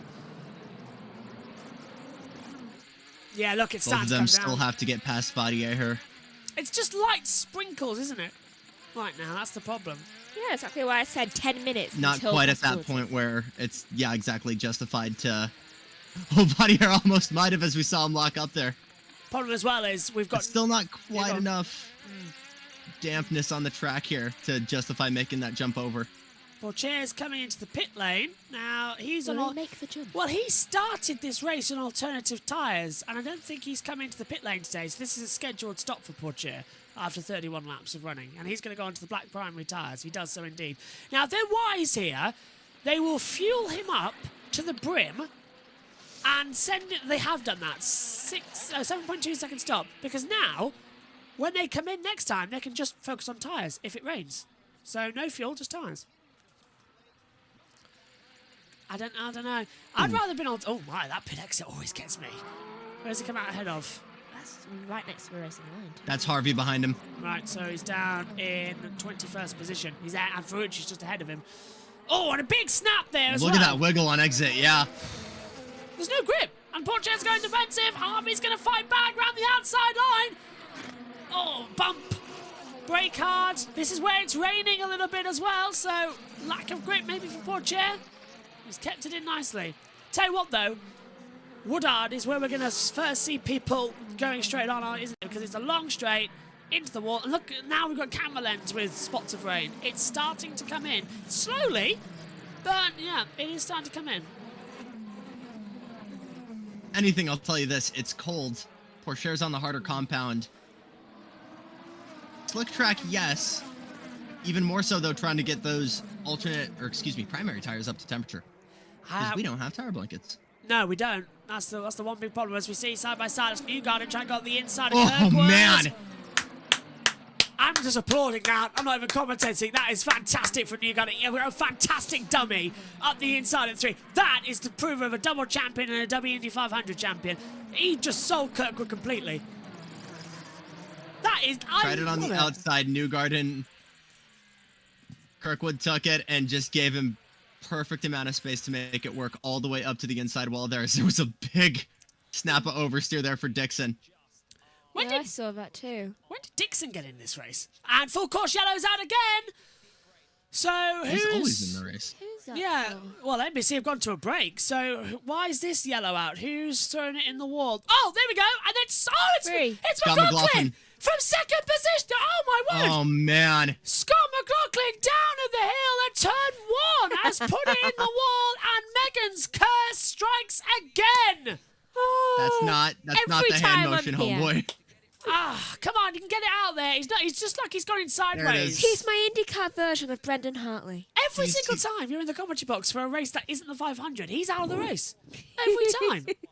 It's beyond a curse. Jackson, that looks like he just skidded into it. So, has he pitted? No. Don't think so. I don't know. You'd be surprised how far these cars can Are they trying to kind of push move to the outside here if they get punted by someone else, but could be a big lazy slide into the outside. We'll see here. Jackson, I don't know how great your monitor is on the feed that you've got, but can you see sort of that shine you're on about? Where McLaughlin's gone in, it looks like there's damp lines on it. This is where I wish we had like a telestrator. Yeah. Or something so you could circle it for me. He can't restart it. So Scotty Mack apologising on the radio there. Really... Right, cheers, Tom, as well. So, yeah. Tom Gable's actually going to be joining us in the commentary box for a race later on in the season. Not for IndyCar, but I think for Formula 1. Which one, I have no idea. Go on. Yeah, Megan's now gloating about Scott McLaughlin being involved in this. He generally is my IndyCar version of Brendan Hartley, and I just find it so funny. He's got a lap down, though. Just the bad luck of I can't watch this guy see the checkered flag. Yeah. Well, that Marshall's just having a rest sitting on the car as well. I mean, he's not really. He's keeping the engine fired up on the steering wheel, talking to Scott McLaughlin. Should be good now. It moved him a bit. Yeah. He's getting by with a little help from his friends. Yeah. I can just hear beep, beep, beep in the back of my ears as well. I love it. Do you know, said this before, it baffles me how IndyCar and NASCAR managed to be the only ones with a Full traveling crew. safety team. Oh, buddy. True. Oh, I nearly hit those safety crews. You say They seem to have it down pretty good. It's hooked up to the Silverado. Here we go.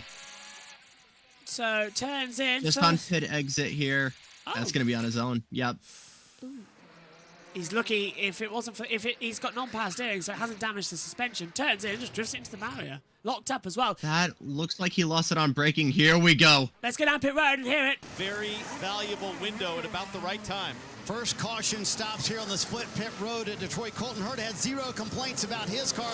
He actually went with primary tires here on this stop for Colton Herta. Joseph Newgarden is up front as well. He's going to alternates, Dylan.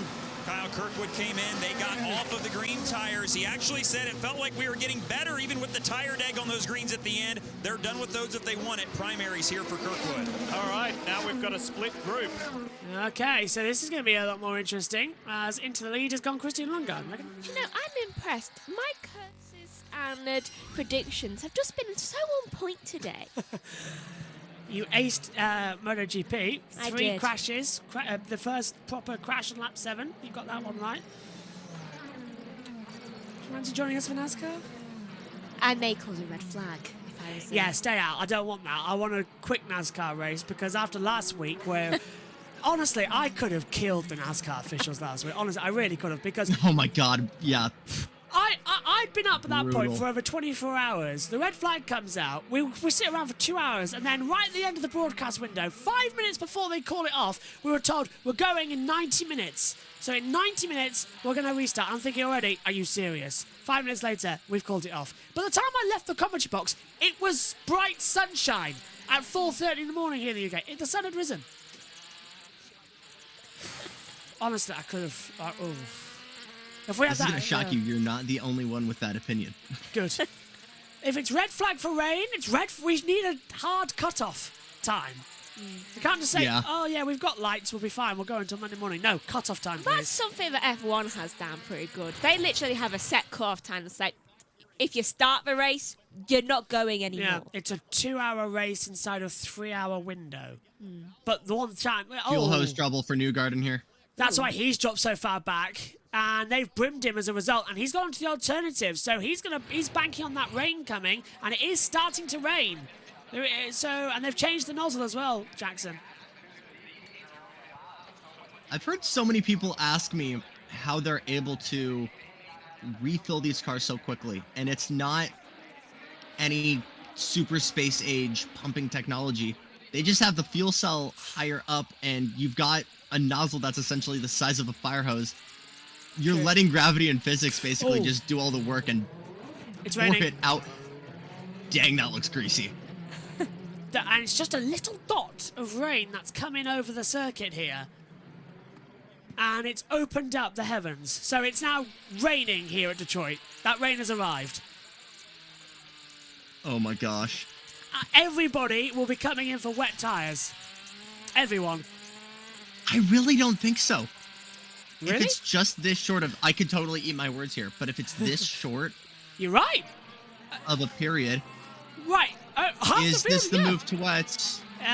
No, blacks. Hang on a minute. Yes. Oh, hang on. I can't tell. Nope. No, blacks. Wet tires. Is it wet? They got the gray sidewalls, yep. Right, I'm going on you. I couldn't Everyone's tell. going back in. Wow. So wet tyres coming in. O'Ward, Portier, Simpson, Fittipaldi, Newgarden, all coming in. RV further back there. Yep, and Stingray Rob at the top. Kiffin, Simpson, I think, coming down pit road too. That Grover Grid are golden. Yeah, but I think, correct me if I'm wrong, but the top 12 have stayed on the track. Yeah, they have. Oh, well, that's going to be chaos. So it's raining hard enough that they've swapped over to the wet tyres for the restart. So I'm expecting a 12-car pile-up, a red flag, and then, oh dear, we're going to have to come back tomorrow. Look at this. The oil flags are going out, the slippery surface flags. The white and red stripes are going out. And you were both right. Well, is Herta now assumed What, to lead? Herta? Oh, no, he's not leading. I thought is he leading, but even under poor acceleration, they can't get traction. Of course, they've got no grip here, Jackson, because it's a short circuit and they've got no grip. So now Lundgaard's staying out. Lundgaard stayed out. Everyone else he's come the one in. who causes the crash. Oh then, my gosh. Kirkwood's staying out too. So is Will Power and Scott Dixon. So Palou comes in. Hello, Canapino. Herta. Kirkwood, Power, Dixon, Ericsson, Grosjean, Canapino, Herta in. VK in, okay. So another set of pit stops now, and it is properly raining now. Properly. I don't know why the fuel safety officer actually sprayed Herta's car, considering that Herta didn't have any fuel going into the car. But I guess a force of habit. Yeah. I thought you were going to say with how hard it's raining, there's no need to get water That on too, that. actually. Yeah, that too, yeah. I wouldn't be surprised to see a crash under yellow here. And by that man there, and everyone on dry tyres. What's going on? Stupidity. So last time we saw something like this, Christian. he's already There you locked go, it up. The driver overruling. Finally, Hinch and Townsend. Lundgaard's overruled them! Oh my gosh. Rahal, Letterman, Lanigan Racing have called him in, and Lundgaard has overruled the team. On his own, be it. And now if he crashes, he's going to be having egg on his face. This is going to be... Hang on. Oh. If this is pulled off, this is going to be the stuff of legends. I'll say that. Has it stopped raining? Has it? We saw it was just a dot on the map here, guys. I think it stopped raining. Oh, if it stopped raining... The forecast. It should dry pretty quick. How do you think you could ride this out? I don't know. See what Colt does. Building the drama. Right, so it has stopped. But will it start again? Well, this is... Will it start again? How long are track conditions going to stay wet? How quickly will it dry up? The answers that everybody wants, we don't know about. So Lundgaard... Right, so with the top 7 are out on dry tyres. Everybody else is on wets. One of them is right. One of them is not. Yeah. Right, those drivers, you see where the P's and O's are? Those drivers without any tyre information, they are on the wet tyres. So everybody else on dries. So dries for Lundgaard, Kirkwood, and Power. They are on black primaries. Dixon and Ericsson on the alternatives. Grosjean's on primaries. VK is on alternatives. Canapino primary. Voltaire is on alternative. And Rasmussen is on primaries as well. But hang on, Rasmussen. Is Rasmussen out? Yeah, Rasmussen's out. So is Castan Evans. No, Castan Evans is in the race, is it? Never updates when it tells us. Blew up. Yeah. Rasmussen's out of it, I think. Just look who hasn't done as much laps as everyone else. As many. It's so hard to tell anymore where we need to go. Been a rough, going back to Christian Rasmussen here, rough rookie season for him. Handful of DNFs, a couple of which weren't quite his fault. Was the highest finishing rookie at the Indy 500, had put on a heck of a show. Obviously, Rookie of the Year award went to some NASCAR driver named Kyle Larson. But very, very understandably so. To never drive an open wheeler that fast in your life and be that competitive out of the box is special. But Rasmussen for sure needs some kind of recognition there for his performances. Gosh, look at one of the Juncos cars sliding there. I want to say that was Canapino. The point where 1 to go at the line. Right, that's quick enough, isn't it? Let's see how quick I can get this sorted then. 1 to go at the line. Yes, visors causing us problems again. It always does. Oh, hang on! Off the track goes the 66. Again? Helio Cashneva spins at turn 1, but keeps it going. Jeez, he ain't having a great day. So Helio only jumped in this car as a last-minute deal, was only scheduled to do the 500. He'll be in for Road America as well. So the question is, when I am at Laguna Seca, who are we going to see in the 66? Because it's not going to be Blomqvist. Oh, Ilott. Got to be Ilott, isn't it? Oh, that. Hang on a minute. I'm not sure what he's got going on with McLaren here. Just lost it under braking. Right. Come on, OBS. Play ball with me today, please. There we go. Mike Shank, bring Jack Harvey home. Yes. I agree there. Jack Harvey did great for the team. It wasn't fair that they kicked him out so quickly. They kicked him out? Yeah. Into the pit lane comes the 7 of Alexander Rossi. Marcus Armstrong. Back to slicks. Oh, okay. So it really has dried out quite Green quickly. flag flies. This is going to be a voyage to the damned, isn't it? It stopped raining only for a little bit, and we're racing again. Kirkwood's on the primary tyres. Lundgaard wasn't. I think they're going to go for it side by side, and it's green flag to take it side by side down to turn 3. Kirkwood's going to take the lead of the race, but can they all stop? They can. Okay. 3 abreast. 3 wide here. Oh, those on way. Oh, spin! Oh, contact! It's on power again! It is! And now round goes the VK in the wall! VK spun out to being, I think, touched by power. We'll wait for confirmation on that. Full course yellow again. He stalled it. 10 seconds. Oh! 10 seconds. VK needs a refire, and I think he got touched by power. Is his number on askew? Yeah. Had to have been. Yes, it is. I'll tell you what. I think the way things are looking now, I don't know if there's going to be enough green flag running where we even. Yeah, it's power. Again. That is a weird crash. It is. Slips up the inside of him, drifts, tags him once, tags him again. What's Scotty Mac done? Nothing. Oh, this is live. Right, okay, I'm with you now. He's back, yeah. I was like, what's he done on the replay? Nothing, it's live. And again, he's just praying at Lundgaard loses the lead here, but I like the choice he made because it feels like we might not get enough green flag running where the wet tires are able to make a real difference in performance. We're going to go back to dry track quite quickly, I feel. Kirkwood's leading. Where did he get past Lundgaard? Don't know, but I fixed my OBS. Right here, turn right here at the hairpin. They were side by side here, going into 3. Double yellow still. So I'll tell you what. Haven't we fired it? Go on, Jackson. For once in my life, I feel like a driver has influenced the real way I drive, and because I know my parents are watching, it's not like that. But driving home from San Diego, someone cut me off, and I took a book out of the Kyle Kirkwood School of Sign Language and just... Thumbs up. Yeah, yeah. And I've done that every single time, like, I'm mad at someone on the road now. The universal sign of approval. You see that a lot. Yes. Oh, This is a weird one from such a weird... I don't know if I want to call that a racing incident. If anything... God, I don't even know if you can give a penalty there. I mean, Power was doing everything to keep the car together. I think that's a BK racing was incident. just on the outside there. Right, so... And now we're seeing everyone move back to slicks, I think. Oh, hang on a minute. Who's that? Was that...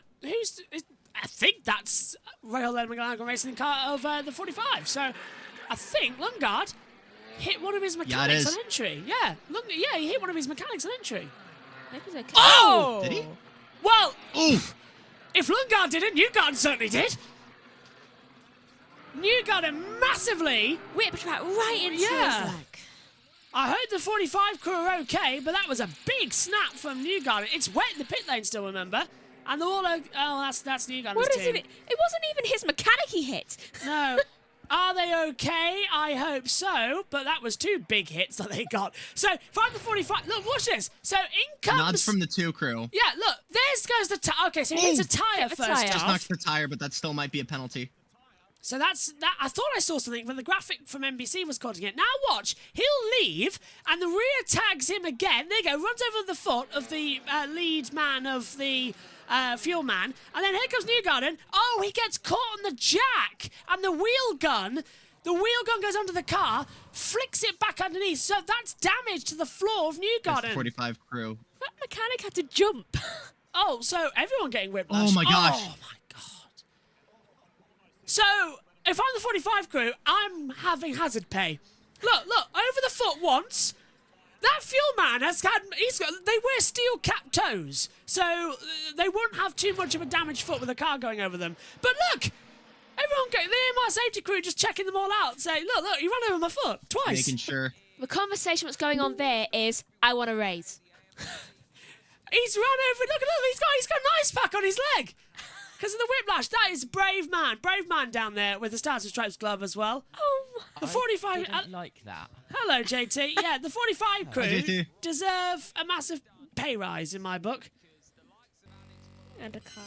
Look at that. Look. I will say, the amount of cojones to be able to do that and stay on the horse is something unique to racing. I'm with you there. Absolute insanity. Like, how was your day at work? Oh, I got hit with a bunch of things today and a car ran over my foot. It's like, are you okay? Yeah. Power's been given a penalty and has been ordered to drop back. What was the thing that hits the mechanic's leg again? Fuel? Was it the fuel thing? No, it was the jack. The jack. Wheel gun. The wheel gun. Right. The jack. It was not the... I couldn't tell which one it might have been the... It was the jack mount. I'm not sure. It hit the jack man, I think. Power's dropping back with... Power's got problems! Power to the back. Power's been not dropped 3 positions. Power's been told to drop to the back. So, Do yeah. you want my camera? In a minute, we're having issues technological-wise. Alright, awesome. Sounds fun. Well, we're not on. If that was for the turn 3 incident here on the restart, Power is going to be fuming. JT, you may turn your camera on. While you guys were stuck in the commentary box all day, I got covered in dust and dirt and chalk and mud. It was all good. 100% chalk and dirt banger racing gets a little bit dusty when there's no water around. Sounds good to me, though. It sounds fun, but I hope you had goggles. No, my lens thing on my camcorder didn't show to how much dust was up there, so we had to hoover it all out, and now it works. I have no idea what's going on with my OBS, but I feel like I want to throw it out the window again. One to go? Or are we just getting ready for one to go? Getting ready for one to go, as far as I know. I just want it to work like it normally does, but it's being a Nope, we are on one to go. Right, I've just okay. seen it on Twitter. There we go. If it just plays nice and ball, that'll be fine. But OBS is being... Oh, hello, Will Power's having a swear word in competition again. He will win over people. That checks out. Also, Insanely. Go on. I've heard Santino Frucci has been doing his Santino Frucci things again. He has, yeah. Yes. Oh, we're coming to the green. I've heard he's become a bowling ball. Yeah, he took out Cash Neves and then Simpson hit him. Green flag again. We are Back to green. Right, let's see. What have we got then? Dan still on. The track's pretty much back to being dry though, which is great news. And Dixon's going to have a go at Kirkwood. Everyone's back on dry tyres though, so those wets weren't the alternative they wanted. Rossi to the outside of Grosjean. Can he get Ericsson for 2 for 1? Dixon trying on the inside of Kirkwood. And I think Lundgaard on the outside. Yeah, can't get through, Jackson. Hard place to pass on the outside. Great move from Rossi, though, who's kind of been a sleeper here, has worked his way back into the top 5. Same with Marcus Ericsson. Oh, big move from Herta. Bang! Oh, no. Herta's into the wall, and the street course curse continues for Colton Herta. I'm sure we can reverse that. Full course yellow again, folks, because he boy. he stalled it. He can't get reversed. 2 cars down there. Stingray Rob is one of them. Give him a little push. That's not Stingray Rob. Oh, that's it's 48. Josh. Thank you. Yeah, it's the 51, not the 41. There goes my picker winner. Tristan, you've picked... Oh, Herta, not Tristan Volta. Why do you always pick Herta? He always crashes. Are you Herta's curse? Just wondering. That was so close to being a big, big one. Why was he going there? What was There he? was, yeah. Hats off to Vadier for avoiding that and that being a god-tier punt, but... That was takes stupid. it to the inside where it's still... Look at how slick that is on the inside there. Just still no grip there. And Megan points out as well, if you look further up the road... There was second contact. Second contact as well, yeah. That's going to be Armstrong going touched into the wall. Armstrong and Lundgaard, yeah. Yeah. The Andretti car trying to make friends with the Penske's. Down at that corner. 47 of 100 under caution. Hello, what's going on once here? again. The real... Right, hang on, what's that? He's broke. He's out. He's out. This is suspension. It looked like it's going to happen. Herta's out of the race. Broken rear right toe link. It's the rear right spinning, gosh, but nothing else brutal. is. Do I just come in and cause chaos? Got Yeah. it. Yes. Noted. Herta's out. We're lucky he didn't come in during the rain. Ah, it's still I shooting in saw still. the rain. It looked quite damp, but it's dried up quite quickly, actually. It has. Thank you as well to Mark, who says clouds breaking up 60 miles west of Detroit. Michigan is hard weather predict. We are surrounded by lakes. Absolutely as well. Go over the lake here, Canada. The Detroit River. Go over the river. You Moving. get to Canada. Is that I will real? say that is the trait of the Midwesterners in America to be able to just look outside and you said looks like rain. They're able to just look up in the sky and feel wind and just be like, yeah, it feels like rain. Detroit is one of the Grand Prix as well, if I remember rightly, where they have the US national anthem And the Canadian, national yeah, anthem, yeah, isn't it? yeah. Did you know Herta's got going. that humans can smell rain better than sharks can smell blood in the water? Is that because of the... The bacteria within the rain that comes from it. Petrichor. Yeah. Yeah, that. We can And smell it. I always turn to my dad and go like, I can smell thunder and the sky's yellow. But It's then it gonna never rain. thunders. And it never rains. It's just in the air. Thought you were gonna... Oh, Jackson? Are you okay? Massive lag. Okay, Jackson is having a little bit of technical issue. The rain's got him too, folks. Yeah. Oh, hello, we're back. Hello. Yay! I'm good. I'm good. We're good. Now, what was before the lag? I thought you were gonna say sharks or humans can smell rain better than sharks can smell land.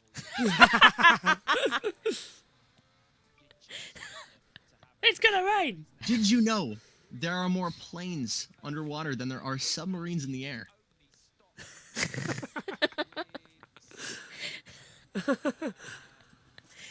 You didn't have to laugh. I appreciate that.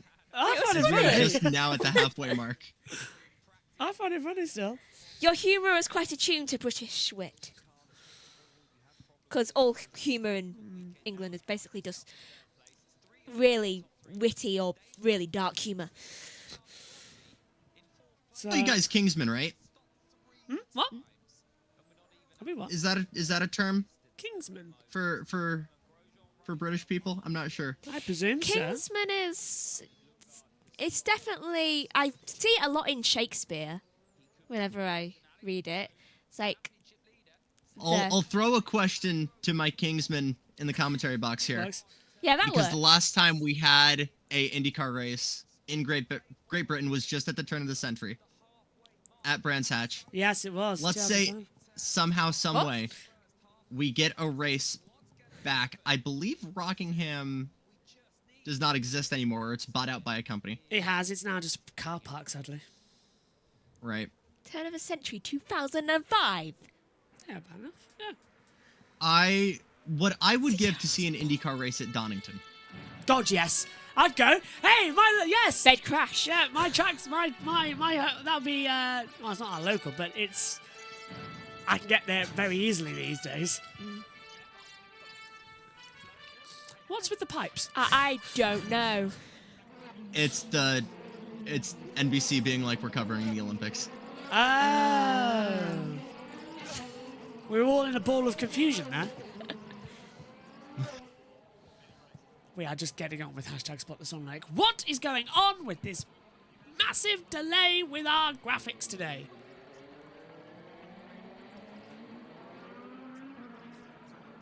Honestly, it is so annoying. Do you know, I'm going to see something here. If I do that, will it speed up? Or does it still lag? Okay, question though, because if you guys are going to answer your local tracks, but if you had to bring a race, an IndyCar race to the UK, where are you going? Weirdly, my Silverstone's a boring answer. I'm not taking Silverstone.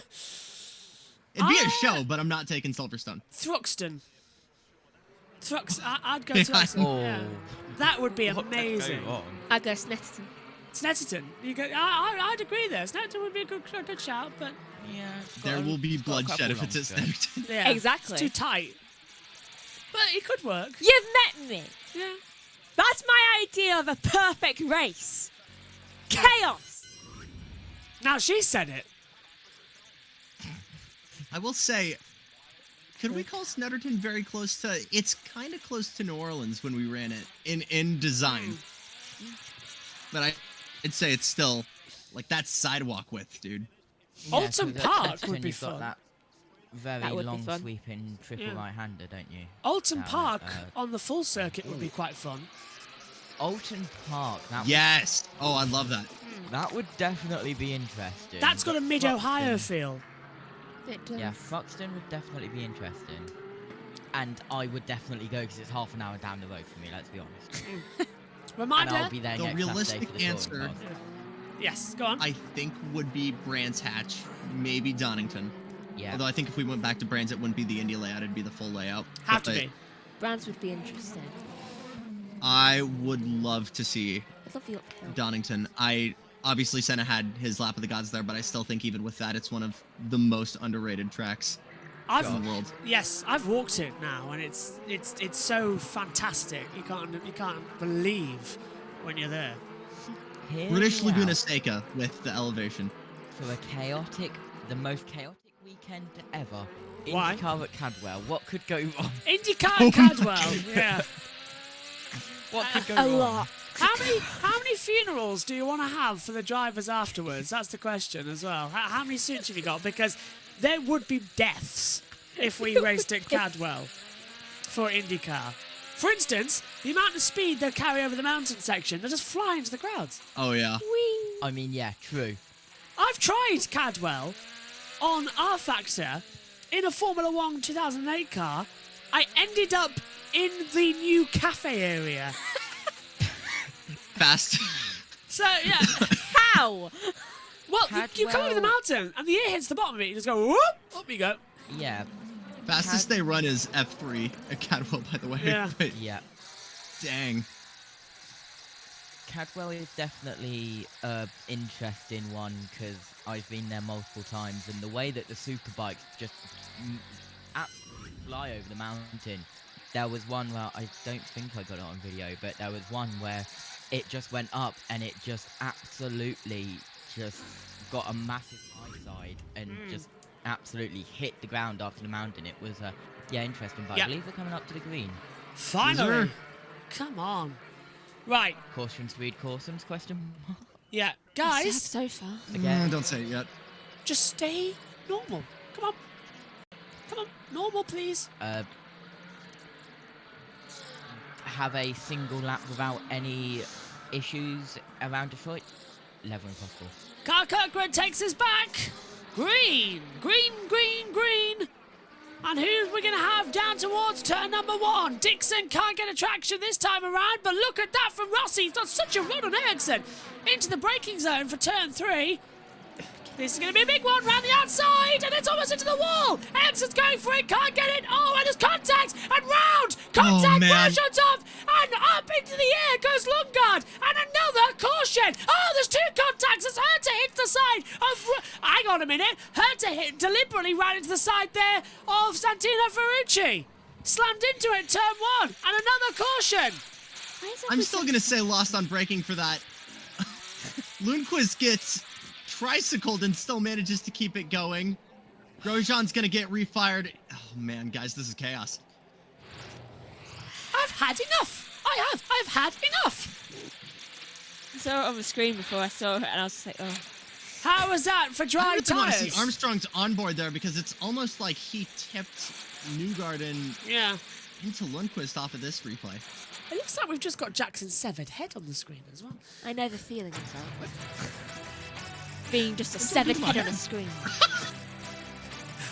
I'm looking at it on the YouTube stream now. Hang on. There we go. It's ever since we changed it with JT in there as well. Just like Jackson was just a head. JT chopped my head off. Being squished. Is that better, guys? No, now you've just got no head. Hi. Now you don't have one. It's for listeners on USON, you're in for a treat here. But viewers on and there goes what was going on earlier on. Right, that is now 3 laps behind. I have had enough of this visor thing. Why isn't it working today? So here's a replay.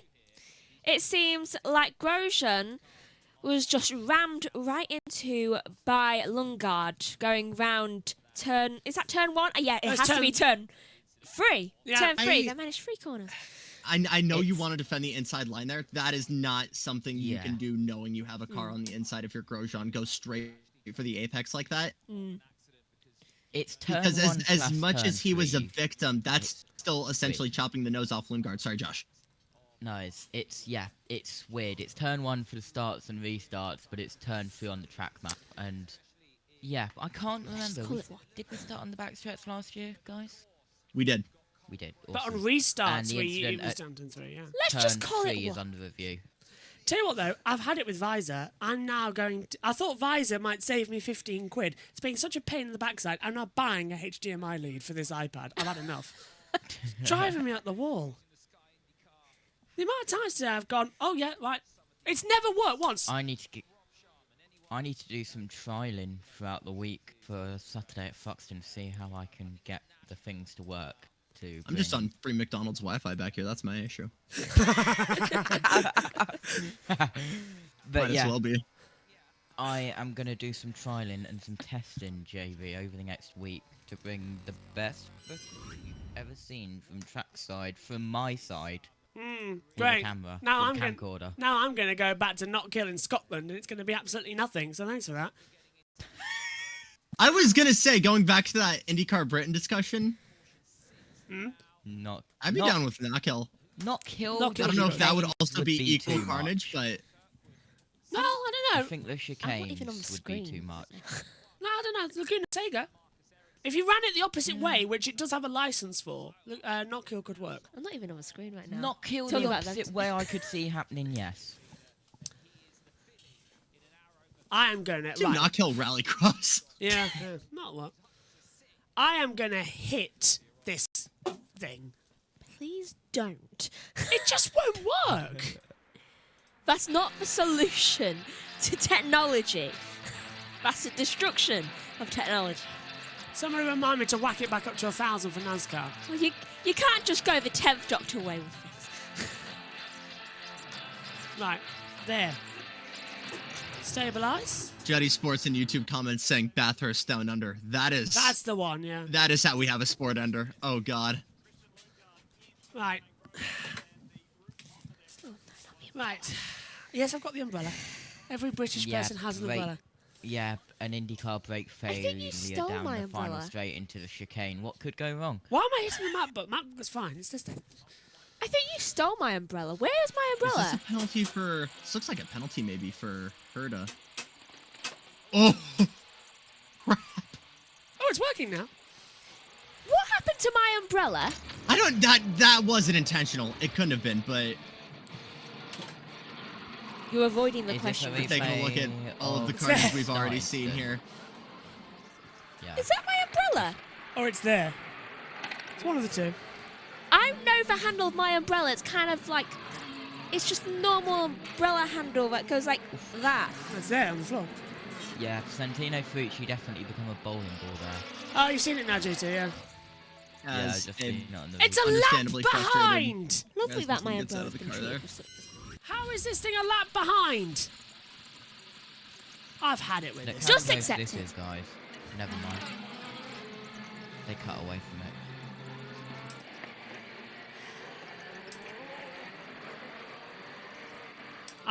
Mirroring disconnected. Visor's had an issue. Visor's kicked me out. I mean, first of all, yeah. Why did they think it was a good idea to go 3 wide into turn 3 anyway? Yes, it's turn 3, but turn 3 doesn't mean 3 wide, because if you were at turn 9, you're not going 9 wide, guys. Come on. Another stop. I mean, it is the passing spot, but... Yeah, but 3 wide might be a little bit too much. Yellow flag pit stops are underway as well. Vautier, Lundgaard, Lundqvist in as well. 16.8 for the 51 car and 20 seconds and counting for Lundgaard. That's after that incident, no doubt, earlier on. Lap 57 of 100. And this feels a little bit like a NASCAR race where they're coursing speed coursings, but it's IndyCar. I'm fine with that because I'm trying to fight technology. I really, really don't want tons of cautions in a NASCAR race. No, I want it to but be I know quick. I know it's gonna happen because guess who's got an exam at 9 AM tomorrow morning? Hi. Right, you're not doing it then. You're leaving. Oh, good luck. No. Why doesn't it work? It doesn't want to work. So give up on it. It's so annoying. Have we got one to go yet? I don't know. No. I will get it to work. New garden back on primaries. What's even more worrying? Would like to remind you that this move back to downtown Detroit was a combination of the city and Chevrolet. City, big part of it was locals unhappy with Belle Isle being kind of taken over by racing during what is kind of the prime time of the year. And of course, Chevy execs, we were talking about this earlier, Chevy's headquarters quite literally right in their backyard here. So, of course, they wanted naturally their own amphitheatre, and that's what we've got here. One to go at the line. It's pointer. We're just going to try for the points for that. I don't care. The championship is gone for me, so... So he was... Wow. I don't care. The championship is done for me. Considering that, Jackson, they need point. Oh, hello. What's Armstrong doing under green flag? This is under caution, and Grosjean's I think that's a back. position given to him. Nearly bloody. Grosjean was waving them through. Oh. Right. Are you going to behave now like a good little OBS? Josh, clip it. JT, clip it.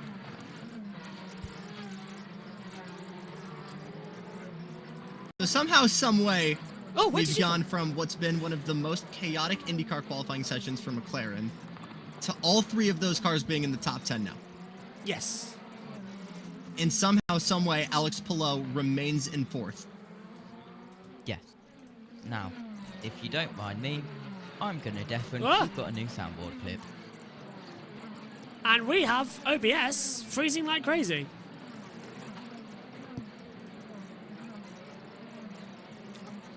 It's not behaving like a good little OBS. JT is cooking right now. Right, there we go. Joshua tried to teach me how to cook earlier on. I thought I did quite well with dinner. So for everyone not watching the adventures of Right there. Josh right now, your running order: Andretti 1-2, it's Kirkwood, then Ericsson, Rossi in third, Palou fourth, Award the number 5 car in fifth, Augustine Canapino. You're back with us as we head back to green flag running. Contact into turn one immediately. Kirkwood leads, Ericsson, Rossi, Palou, Award, contact further back with one of the McLarens as well, hitting the side of Grosjean, and now it's all concertinaing up, and the 41 nearly goes over the back. Everybody's kept it in one piece so far. Canapino got a big chunk taken out of, already lost 3 positions here. Huge contact further back as well. We apologise for the brief loss of pictures. OBS decided to go bye-bye on us. Kirkwood leads. Ericsson, Rossi, Palou, Award, Rosenquist, Fittipaldi, Pourchaire, Canapino rate all the top 10 at the moment on this restart. Pits. Yeah, Lundgaard and Grosjean. Well, he's got wing damage, hasn't he? Yeah, Newgarden and Power. Penske's into the pit lane here, Josh. So it's all going to change up again then. Power and Newgarden will come in. Power, did he actually stop? Was he been given a penalty for that contact? It's a penalty for Joseph Newgarden. Oh, okay. INDYCAR penalising Newgarden now, so... done something to that. I'm not sure. I want to say that's maybe because of what we saw in pit lane here earlier. Same thing for Will Power. Yeah. Pit lane infringement then. So, okay, drive-through penalty for Power for service in a closed pit. Same penalty for Grosjean. Right. Lundgaard's got it as well. Oh, no! Yep, Captain Neves has been given a drive-through for failure to follow INDYCAR race control instructions. Stop and go for Christian Lundgaard for avoidable contact, and a drive-through penalty for Newgarden for hitting pit equipment. If JT could check if we're still on USRN because of that little bug, in case it went wrong. Oh, and I don't want them to be listening to like music from Megan's laptop or something like that. Why would music be playing from my laptop? Because it's going through on... your laptop's doing USRN and it's streaming the YouTube stream. And we went off YouTube thanks to OBS playing a naughty little thing. Oh. We're on. Hello, USRN. Good. Hi, USRN. Palou trying to go around the outside of Rossi, who's made his way up to third through... I don't know how. Still looking quite good as they come into it. Look down at my phone. 1.7 second gap, but we've completed multiple laps under green for now, guys. Back to how it was before you arrived. Wow. Well, you do seem to be a little bit of a curse. Right, I think the timings have stabilised. Don't worry, JT. It gets easy with time. So I think I'm not. Oh, hang on, Jackson's vanished. No, I was just saying it was fine, and now I'm going to press the buttons and make it not fine. Just leave it. I'm sure I'll be back in a minute. No, his internet's gone off a bit. That's what happens with McDonald's. 38 laps to go then, JT. Boy, oh boy, is this race starting to cook. Yep, absolutely. The gap increased to 2.2 seconds out front. We look further back, a couple of moves being made. That's one of the McLarens, and that's the 30 of Fittipaldi, so that's Pourchaire in 8th, Fittipaldi in 7th. We cut to Rossi in 3rd, Palou in 4th. Jackson's lost internet, so it's numerous technical issues today. That is affecting the JB team. Caution! Full course yellow again! Ooh, who? Why? Why? Delilah? Are you? It's a full course yellow, and into the wall goes the 41. And it... Stingray Rob, full course caution. Well, moving. I don't want to say I told you so, but I told you so. He's moving, slowly, but he's moving. Oh, you gotta be kidding me! Was he forced into it by Scotty Mack? Down the hill. Let's take a look. Up the inside, it's another stupid move, and bang! Yes. well. All okay. 3 Penske cars probably going to get penalized for this. Oh my gosh. Well, they say Papa was a Rolling Stone. McLaughlin was a Rolling Stone. I hate you guys. Oh. Shh. Everything's starting to work a little bit. Let's just... Don't say it. No, I'm not gonna. But it's just starting to work. Don't say it, Josh. Stop saying it. I know, but finally it's letting. Don't say it again. Megan, what is it with your superstition? I have reasons. Again, if you're a fan of Motown, Spot the Lyric today is going to be absolutely fantastic. Juddy, I'm so sorry, man. You got... There's some endless love between you two, Josh and Megan.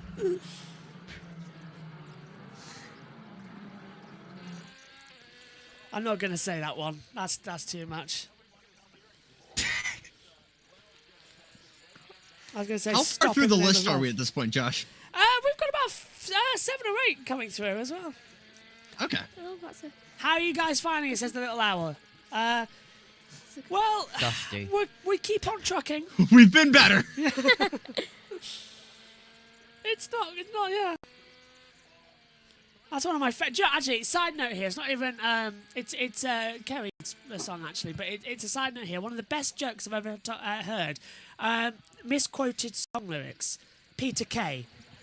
As well. You know that song? I'm begging you. That is absolutely legendary. Yeah, I'm begging you for mercy. But it sounds like I'm begging you for birdseed. I was like, yeah, that's brilliant. As well, it's fantastic. Oh, and guys, also, when I was trying to look in to see if there was anything on my micro SD card, look what happened. Yes, it's in 2 pieces. One of my SD cards. Yay. You break. That's not even. I'm not even mad. I'm amazed that these things are small. And do you know how it happened? I was gently putting it in my adapter and it just snapped. Classic Amazon Basics items. Yay. Oh dear. I missed actually the perfect one for the race start, but it's lucky we get loads of great starts. Easy, which is another song that. Honestly, there's so many we can get through. Let me see. I thought we had red flag That there. is a lot. Scotty didn't know how to make the move over there. Bang! Into the wall for the 41. Oh, Stingray Rob. That's a good one. Just Now, Tio Porcher has got a very large steering wheel offset as well, so we'll have to keep an eye on that. That was after contact. probably from his nuclear send here into turn 3. I've already done that one. Yeah, though. You and the technology. Oh, it really is today. Somebody passed me a hammer. Thing is, though, it's only the IndyCar software that affects it, because for some reason, IndyCar, even though this year they've massively redone the timing screens on their website, for some reason they still haven't given us the driver tracker on the website. We have to use the app, and it freezes. The day they give us just the map on the website will be the best day ever. Instead, they give us a track map that doesn't show anything.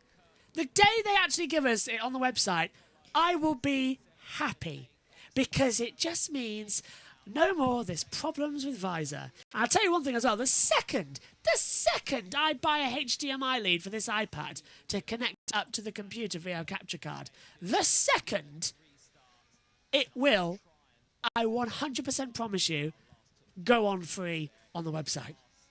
It's usually how it works out. We bought a 50. Is Vadier actually in 3rd here? Yes, he is. Oh my God! Stop the count. Hasn't raced since 2017 at Texas, and he is in 3rd place. And he started way down the back. To put that into perspective, IndyCar still had the massive rear bumpers. Yeah. That was the tail end of the UAK era, when Chevy and Honda were still allowed to do their own aerodynamics for those cars. Boy, did they spoil them. They did look ridiculous, didn't they? They raced like LMP1s. Right, I am going to try one more time to get this right. And what I'm going to do is I'm going to pull out the USB lead that goes to the iPad. It's going to go boom boom. It's going to reset. And then I'm going to plug it in again, but the other way around because it's a lightning cable. It goes boom boom. I need to get custom sounds there, like the team radio graphics. That'd be quite fun. Right, am I on? Yeah. Go back. We're back!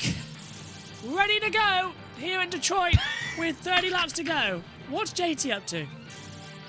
He's just bawled out laughing. I've just seen on Twitter that they are having to refuel the safety car. You're joking.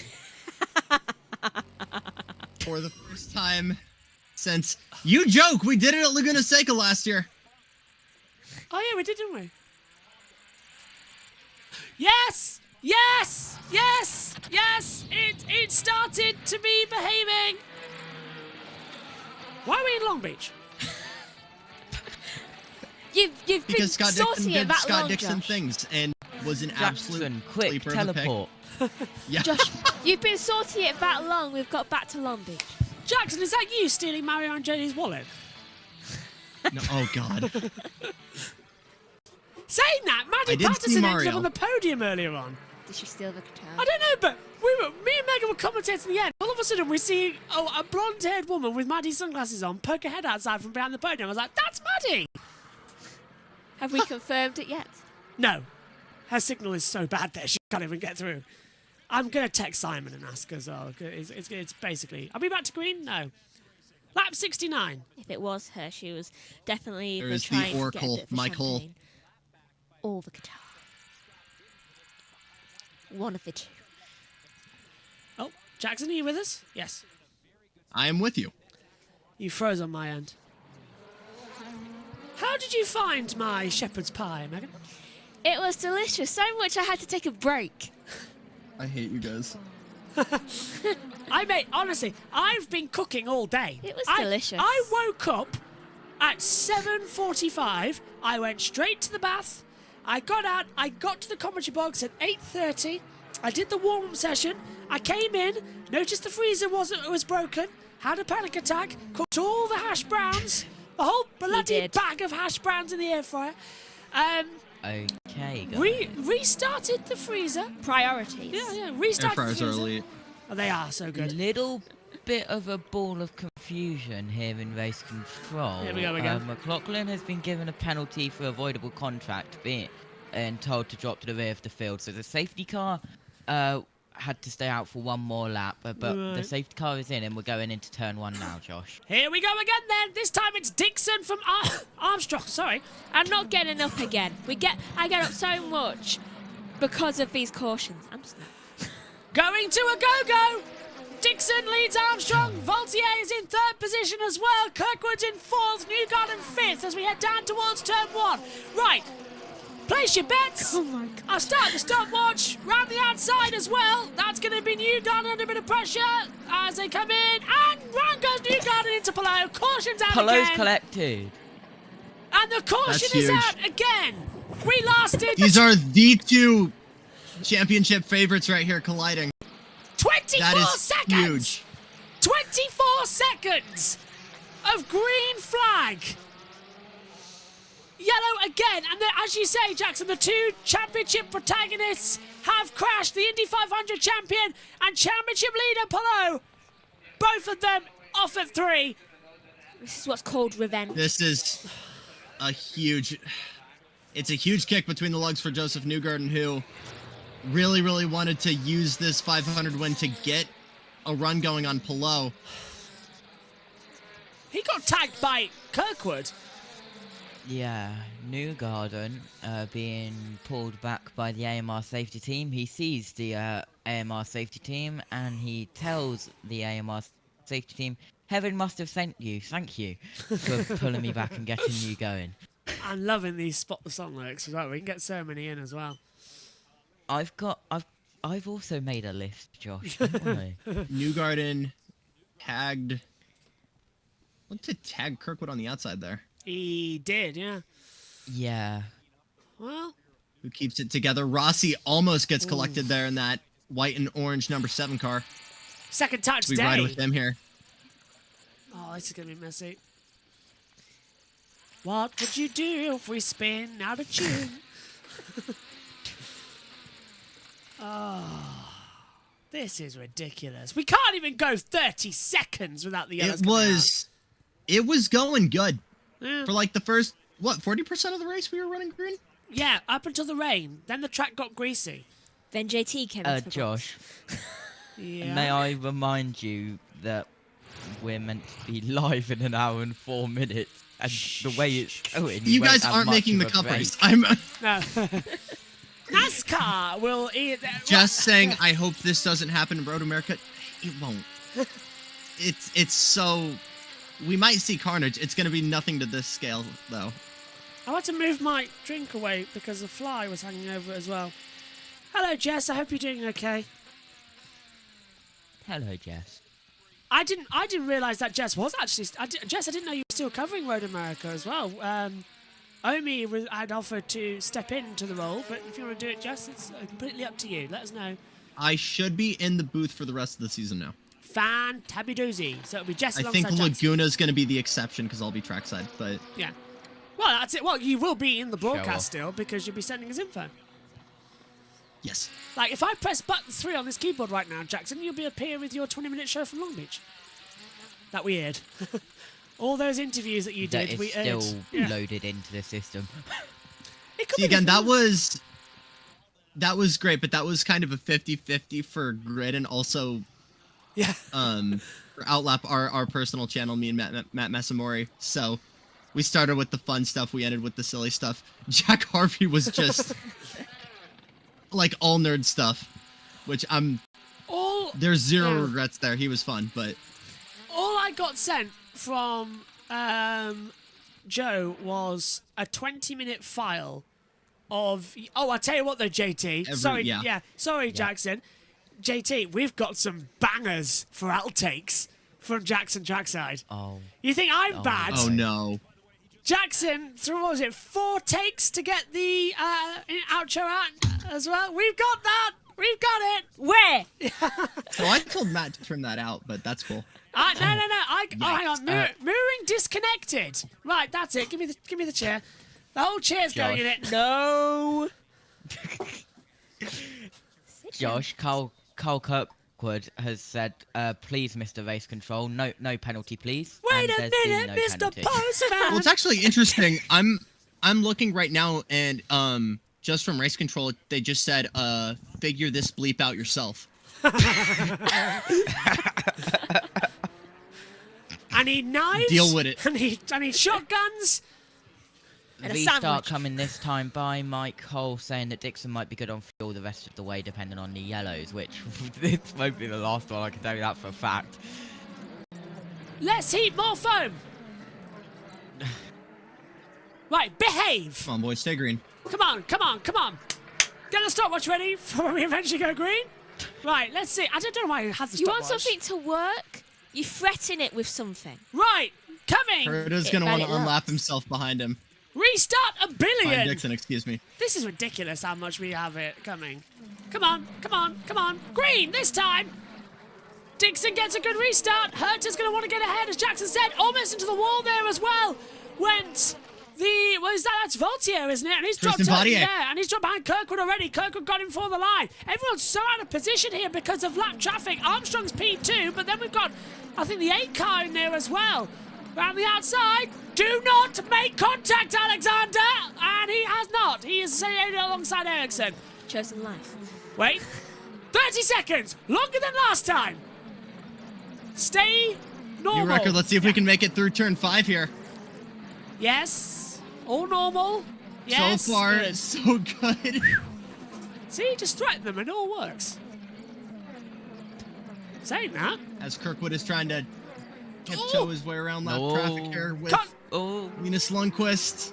Oh, God, Lundqvist nearly lost his front wing. Lundqvist will keep it clean and surrender that position fairly easily. It's taken 1 hour and 38 minutes, but even OBS is starting to behave.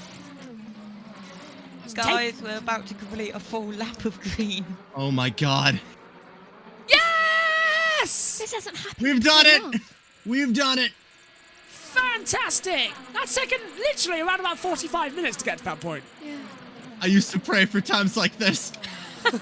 Ericsson with the move around Vadier into turn 3. We'll back out of it. Maybe not. Never mind. Further back, Will Power versus Pato O'Ward. Will Power's managed to really stay in this despite all of this chaos for Team Penske. The iPads went off again. Oh boy. The important thing is we're still green. The INDYCAR app is so buggy as well.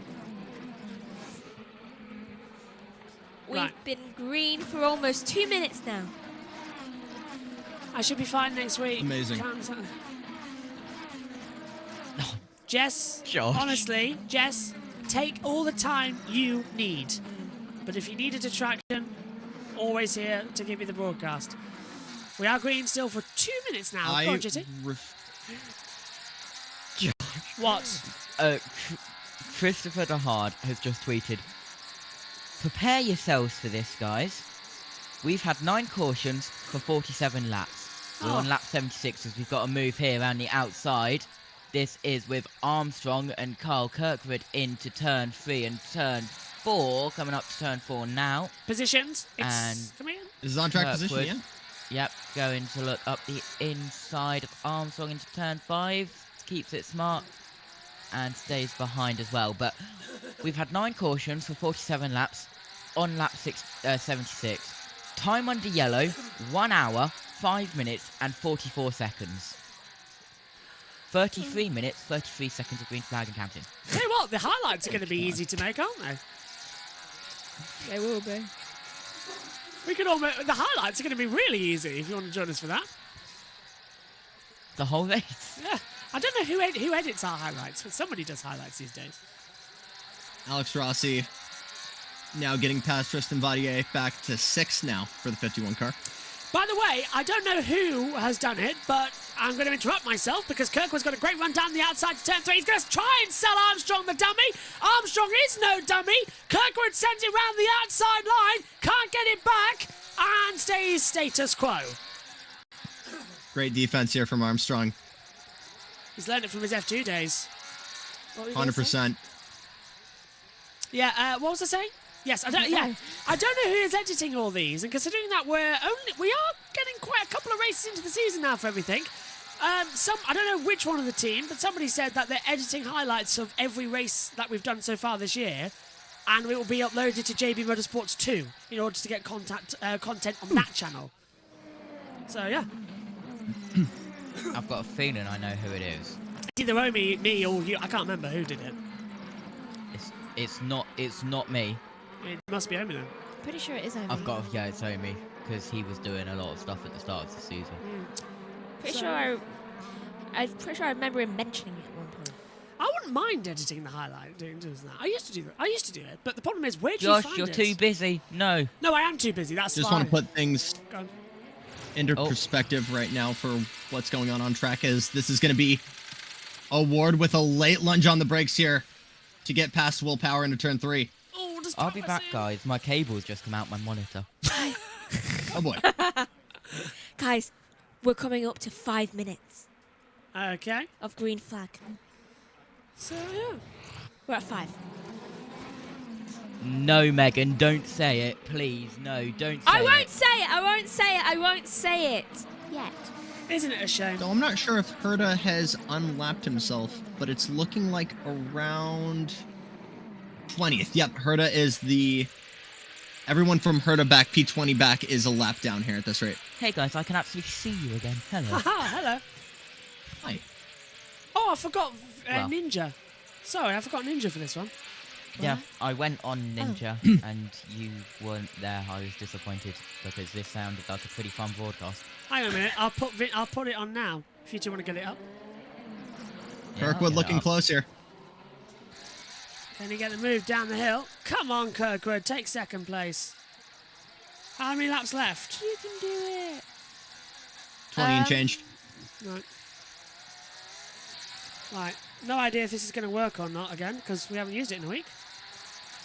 Waiting for camera to load. There we go. Why wouldn't it work? It's been a pain in the backside all week. Why is it a black screen? Ah. Right, I think I'm in. We're in. You are in, Hello. yes. You see me hunched down. If you want to open it up, Jax, if you've still got the video ninja link, it's the same one. I can't see you guys, Gotcha. but you're there. Yeah, our internet is shocking. Yeah, earlier on, it was a nightmare just trying to watch my program. It was... I just wanted to watch some Disney Maybe I Plus. should turn off Twitter and Discord, two of the heaviest internet apps. Maybe. That might be a good idea, yes. Yes. Top 5, lap 80 of 100. Dixon, Armstrong, Kirkwood, Ericsson, Rossi on board with Dixon. As we go through turn 7 up towards turn 8. Anyone kind of missing? It still the others? baffles me how. Yeah. I mean, it would be a race to this level of chaos that Dixon is just able to find his way to the front of the field. It's his natural habitat, isn't it? Well, he just finds the run at the front. Also, I've just realised if anybody is watching the highlights of this race on JB2 when they eventually come up, Megan's is going to go like whoop, whoop, whoop, whoop, whoop. She never is one place long enough. I mean, neither am I, to be fair. Right. Big trade train being held up by Vadier here. Almost everyone on the lead lap here.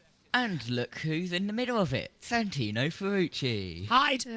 Ferrucci, that's on track here right behind Agustin Canapino. I know. Well, to be fair, 3 wide. Okay. War. Ferrucci around the outside line. No, that's Lundgaard. Both of them trying to make Can I say the Q word? smart move there from Vadier to lift off. Lundgaard's going to take it wide too. The Junco's car wants chaos. So does Theo Pourchaire. Working his way through the second sector. Oh my gosh. Breathe. Josh, Echo. Breathe. Can I say the Q word? Yes. No. Yes. No. Yes. No. No. I've no, been given no, permission. No. Megan. Can I? Megan.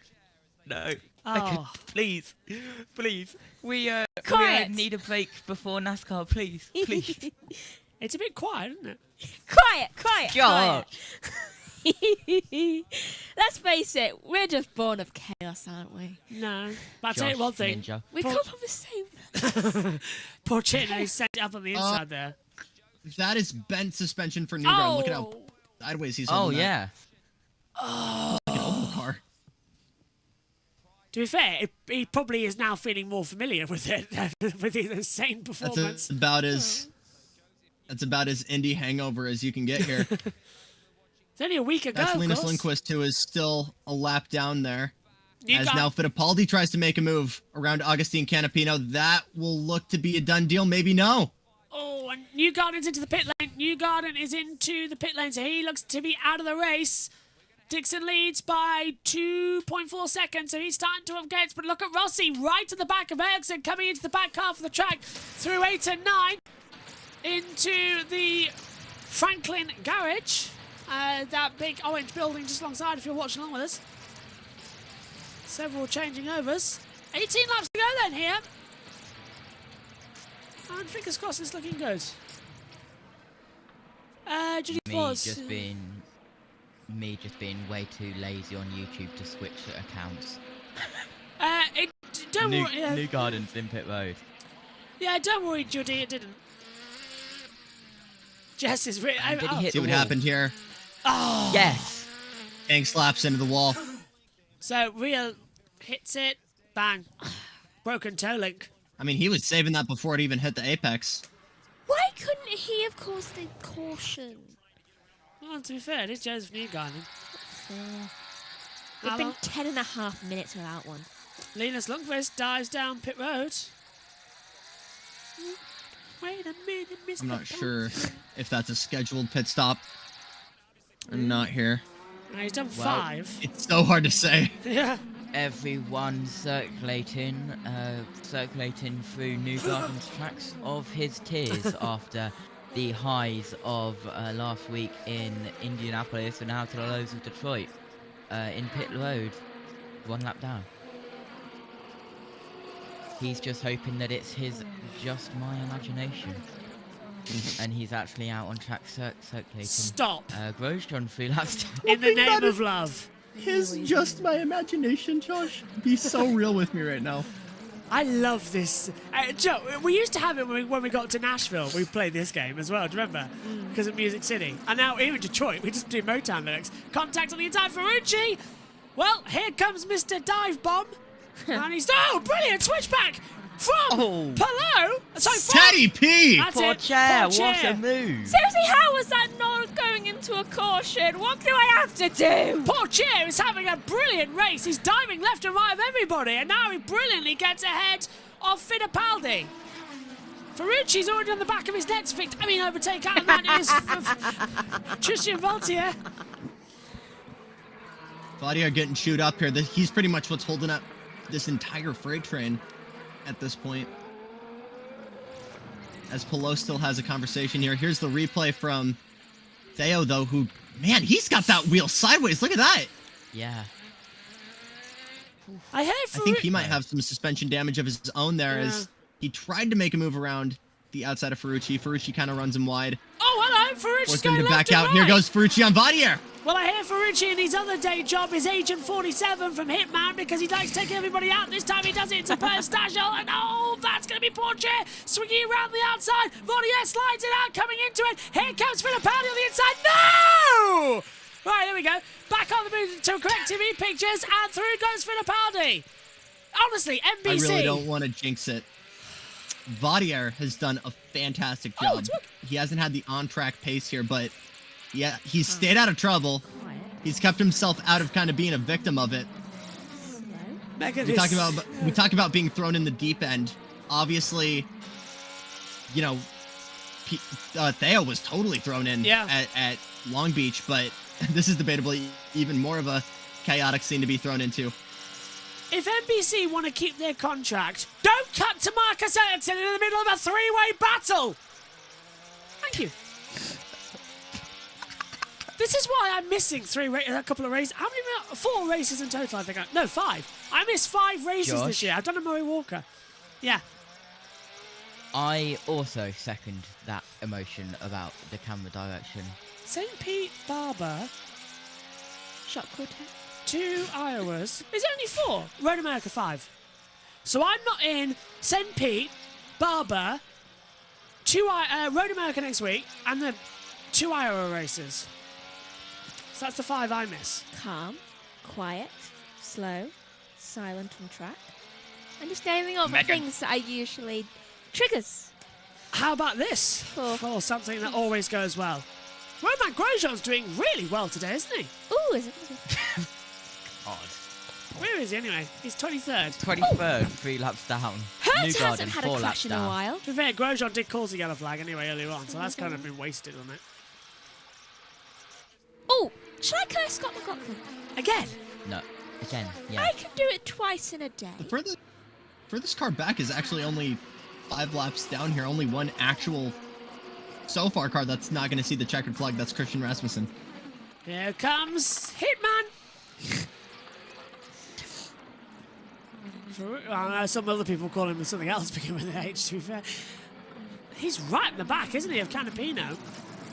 To be an advocate here, yes, I will say both Ferrucci and Herta have a very similar sample size when it comes to their IndyCar career. Both kind of came in full time around 2018.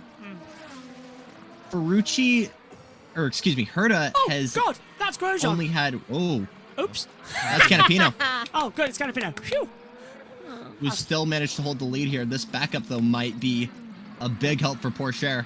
Calm, quiet, silent. But going back here, Herta has only had 2 Indy 500 finishes since 2019 in the top 10.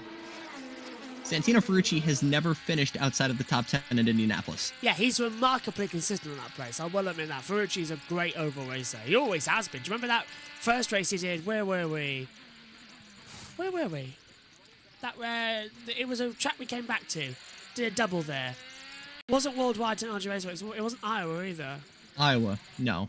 Oh, it was the one just, I don't know, but Ferrucci trying to go around the outside. Gateway. Oh, here comes Ferrucci. Gateway, that's it, yeah. That was a little bit of a tap there. I'm still looking forward to the Milwaukee Mile. Am I on that one? That's going to be a good show. I think so. Excellent. I only miss Iowa then, the double Iowa. As I said, oh, by the way, JT, Jackson has covered it. He's taken the second Iowa race. Oh. Because you're not there. Give me more stuff to lead. I want to. What is on that weekend? I can't remember. We've got INDYCAR and NASCAR. That's it. The only two. That's why I'm going to World Superbikes. Oh, it's the World Superbikes. Yeah. Where I get to see how a race team works. Excited? Yes. And I also get to be around there as well sometime. Well, Jay, who says, I'm reduced to watching this garbage. At least you can follow the race in some respect. And this is what happens. Someday we'll be together, Josh, trackside. And that day is coming soon, of course, because it won't even... Sure, that'd be funny, actually. The first time we actually get to work together trackside, and it's not a race we're covering. Absolutely hilarious. Update here for this three-way battle. Canapino has given that position up to Ferrucci and Pourchaire. Oh, we so finally he's now in get 12. to hand over the 1,000 subscribers and record that. We finally get to hand over that award. Yes, where that's we're true. like 5K away. Or 20 to 30, yeah. What is our thing? I haven't got... I can't access YouTube Studio. Jay, don't worry about it. We're pleased to have you here. Don't worry about it, my friend. Caroline says more rain is coming. Andrea said you ended up here as well. Oh, all the links got blocked. Is it going to be in the next 10 laps, though, is the real question. It's getting a bit darker like it did earlier on, isn't it? Because it started to see a little bit of shine on the circuit. But I always look to the river here, the Detroit River, that's just at the exit of Turn 5, and it doesn't look as choppy as it did when the rain came in an hour and a half exactly. ago. Some would say calmer is scarier. Guys. Yeah. We are 29 subscribers away from 5k. Help us to reach 5k by hitting subscribe. See, he does it. I don't. I always forget. I go into broadcast mode. Since I got thrown out of all feeds, what happened between Kirk and Marcus Ericsson? I think we're about to see it now, aren't we? At the inside, Ericsson late into turn 3, and he just passed Kirkwood quite easily. Oh, that was quite smooth. Yeah, so that's Kirkwood happened to didn't, third. understandably, put up much of a fight. Tell you what, though, Andreas, are you controlling our TV pictures? Because you asked, and immediately we got shown it. That's quite good. A gift. The road to 5k, yeah. Tell you what, I feel... Oh, I've got my cheer on the flags. Tell you what, after those 2 trips at Donington, I felt like I must have walked more than 5k. You did. 26,000 steps I did. Colton Herter back on the lead lap. 10 laps to go. So is he going to find anything in? Where is he? 19th place. If there is a yellow, he's right in front of Scott Dixon. Yeah. Yeah. And he'll get the go round for a pass. Dixon, though, is coming up to lap him again, and the blue flags will be going out every 5 seconds. Harrison must respond within 3. It's the same rule that you have in Formula 1. Just one caution, please. One more. One tiny little caution. It's not going to be one more. That's the thing. Andrea said, I'm just watching your live feed on the left. Well, go Marcus. Walking over those hash browns. We are. I have eaten quite a lot of the hash browns that week. Oh, yeah, cooked all the hash browns. Sorry, Yes! for a split second, I was like, how did you know we had hash browns? But I said earlier on in the broadcast, we had to cook all the hash browns. Yes, I ate most of them. How many was there in the end? About 20? Yes, I had about 4 or 5. I've had 3. I Dad's had 3. absolutely There's 4 love left. hash browns, but not that much, Megan. Well, I like hash browns. To be fair, we've got... The fridge was fine. It was hash just the freezer that defrosted. So God knows what was happening there. Yeah, I don't know what happened. It either. ruined my Cardalore strawberry ice cream. It's fine, I'm sure. The most expensive strawberry ice cream you can get, and it was melted. It's okay. I love strawberry ice cream, if anybody doesn't know. It's like, that is my favourite. Erickson looking mighty close to Armstrong here. Sorry, Josh. No worries at all. Can he get him for second position? Down to that braking zone into turn 3 once more. Oh, Ericsson nearly off at the wall. He got Run locked wide. up. I think you're right. It's starting to That rain was- again. There's a few spots on Ericsson's camera lens. It's starting to Yeah. rain again. Oh, yay, cool. This could get very interesting, Josh. But if there is a if your fridge was fine and your freezer wasn't, no idea. Then you must be thinking, there's a ghost in my house. We did actually think there was weirdly a brick. Yeah, there's a... Did we find out who did that? No. Oh, okay. None of us did that. I can't see Mum doing that. There's a ghost in my house. The amount of modes... Now, is Either that or someone sleepwalks. Is Elvis Motown? Ask Mum. I think so, isn't it? I don't know. I can never tell if Elvis counts as Motown. Look it up. Yeah. How? My phone's now being a comcam. The little thing called me. Well, do it then. Little. Yes. Fine. I thought we went yellow for a second when I looked up on the monitor, but it was your reflection on your shirt on the TV I'm monitor. manifesting a yellow. I was like, yellow! And I was like, oh, it's Megan's shirt reflecting in the TV monitor. So, they come through. Jess says, rock and roll, not Motown. Thank you, Jess. So I can't say what I was going to say then. No. I'll save it for Vegas. If Josh. Yeah. If Marcus Ericsson wins, there's one which I hope you'll choose. His Memphis man. That we might need a caution for. Yeah, that's true. That's all I'm going to say, that there's one that I've seen yes. that could work very well with a Marcus Ericsson win. Really? Send it. Okay. Send it in the comm chat, because otherwise I'm not going to get hold of it. Caroline says we are going to get a red flag with 5. Oh, Caroline says we're going to get a red flag with 5 to go. Well, it's 6 to go now. Let's see what you think then, Caroline. Andreas says... This is... Yeah, go on.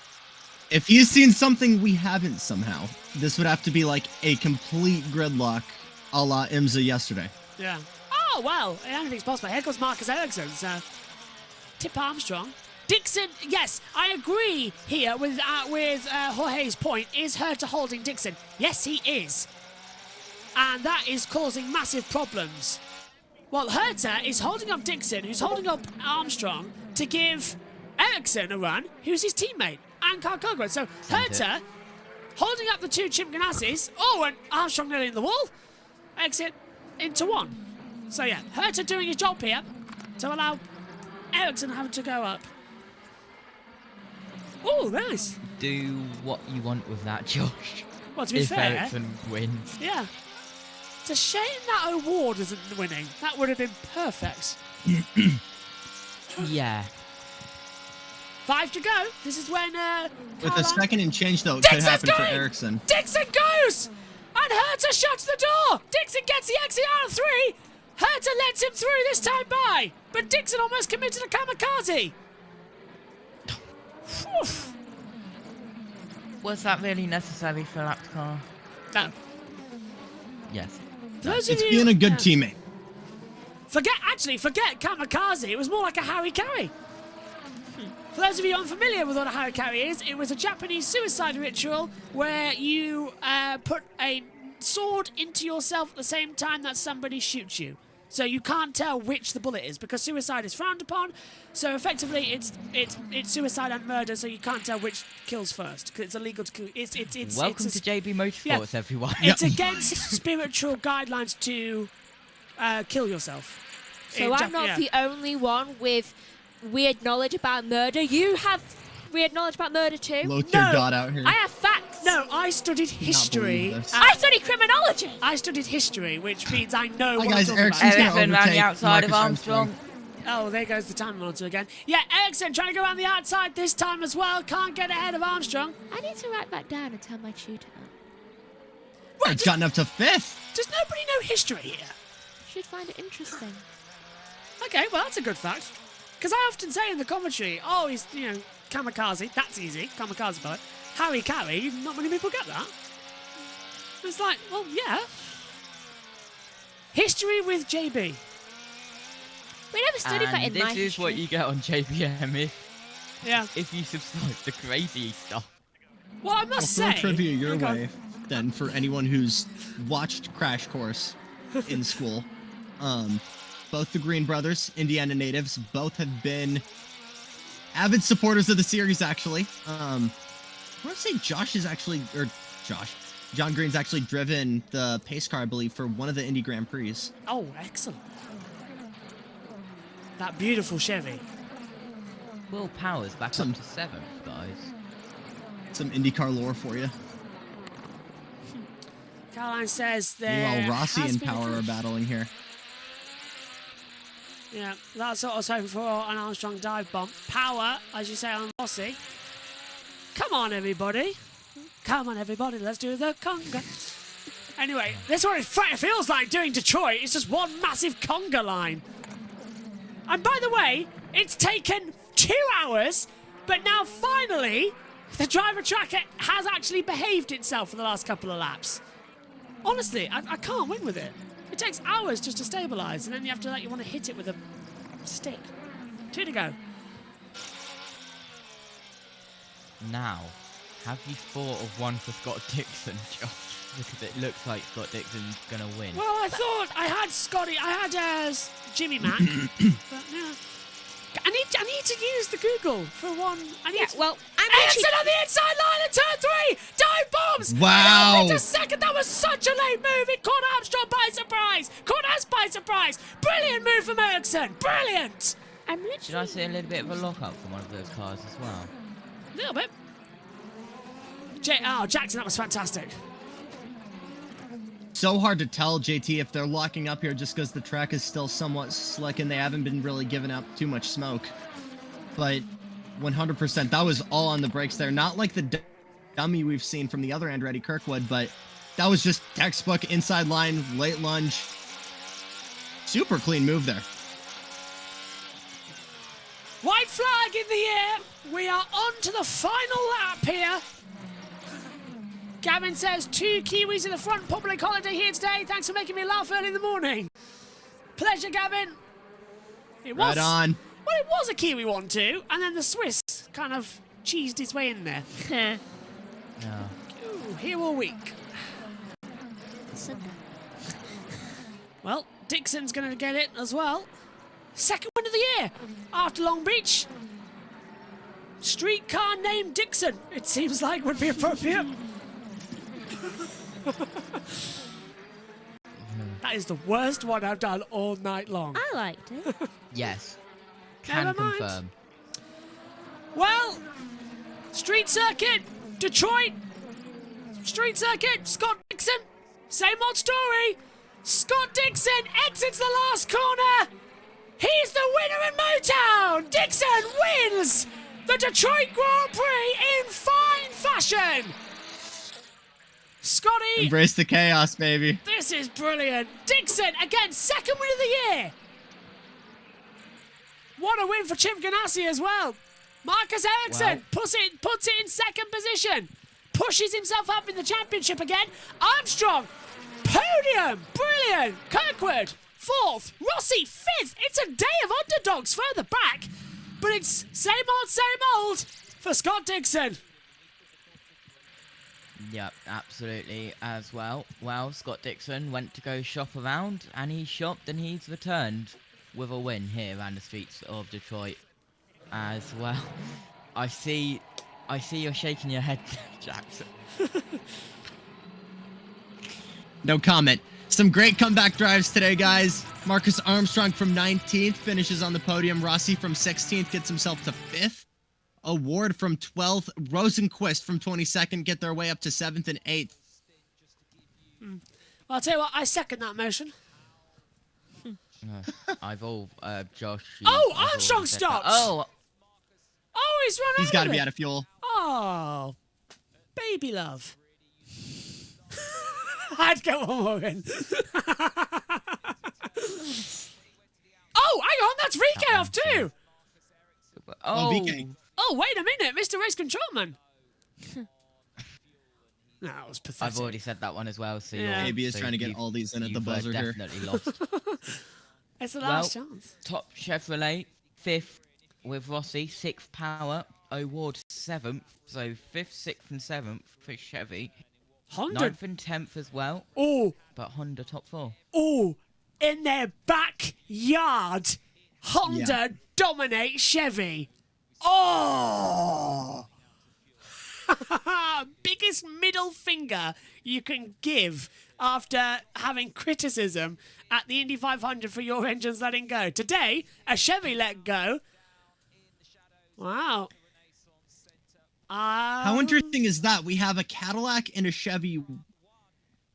Well, we have a Cadillac win on the streets of Long Beach for Chip Ganassi. Chip Ganassi sweeps Long Beach, and now we have a HRC sweep of Detroit with Wayne Taylor Racing getting their first win in over a year yesterday for the IMSA race, and now another win for Chip Ganassi Racing. Hang on, for Scott Dixon. This is the moment of the race? Really? Really? That's not the moment. There's too many to count. Yeah, that was a boring moment of the race. Well, there we go then. Motown has delivered us Uptown Funk. That was a good one, actually. I like that one. Scott Dixon wins here. Let's head down and hear what he has to say to NBC. Full save. He survived the cautions and the chaos today here in Detroit.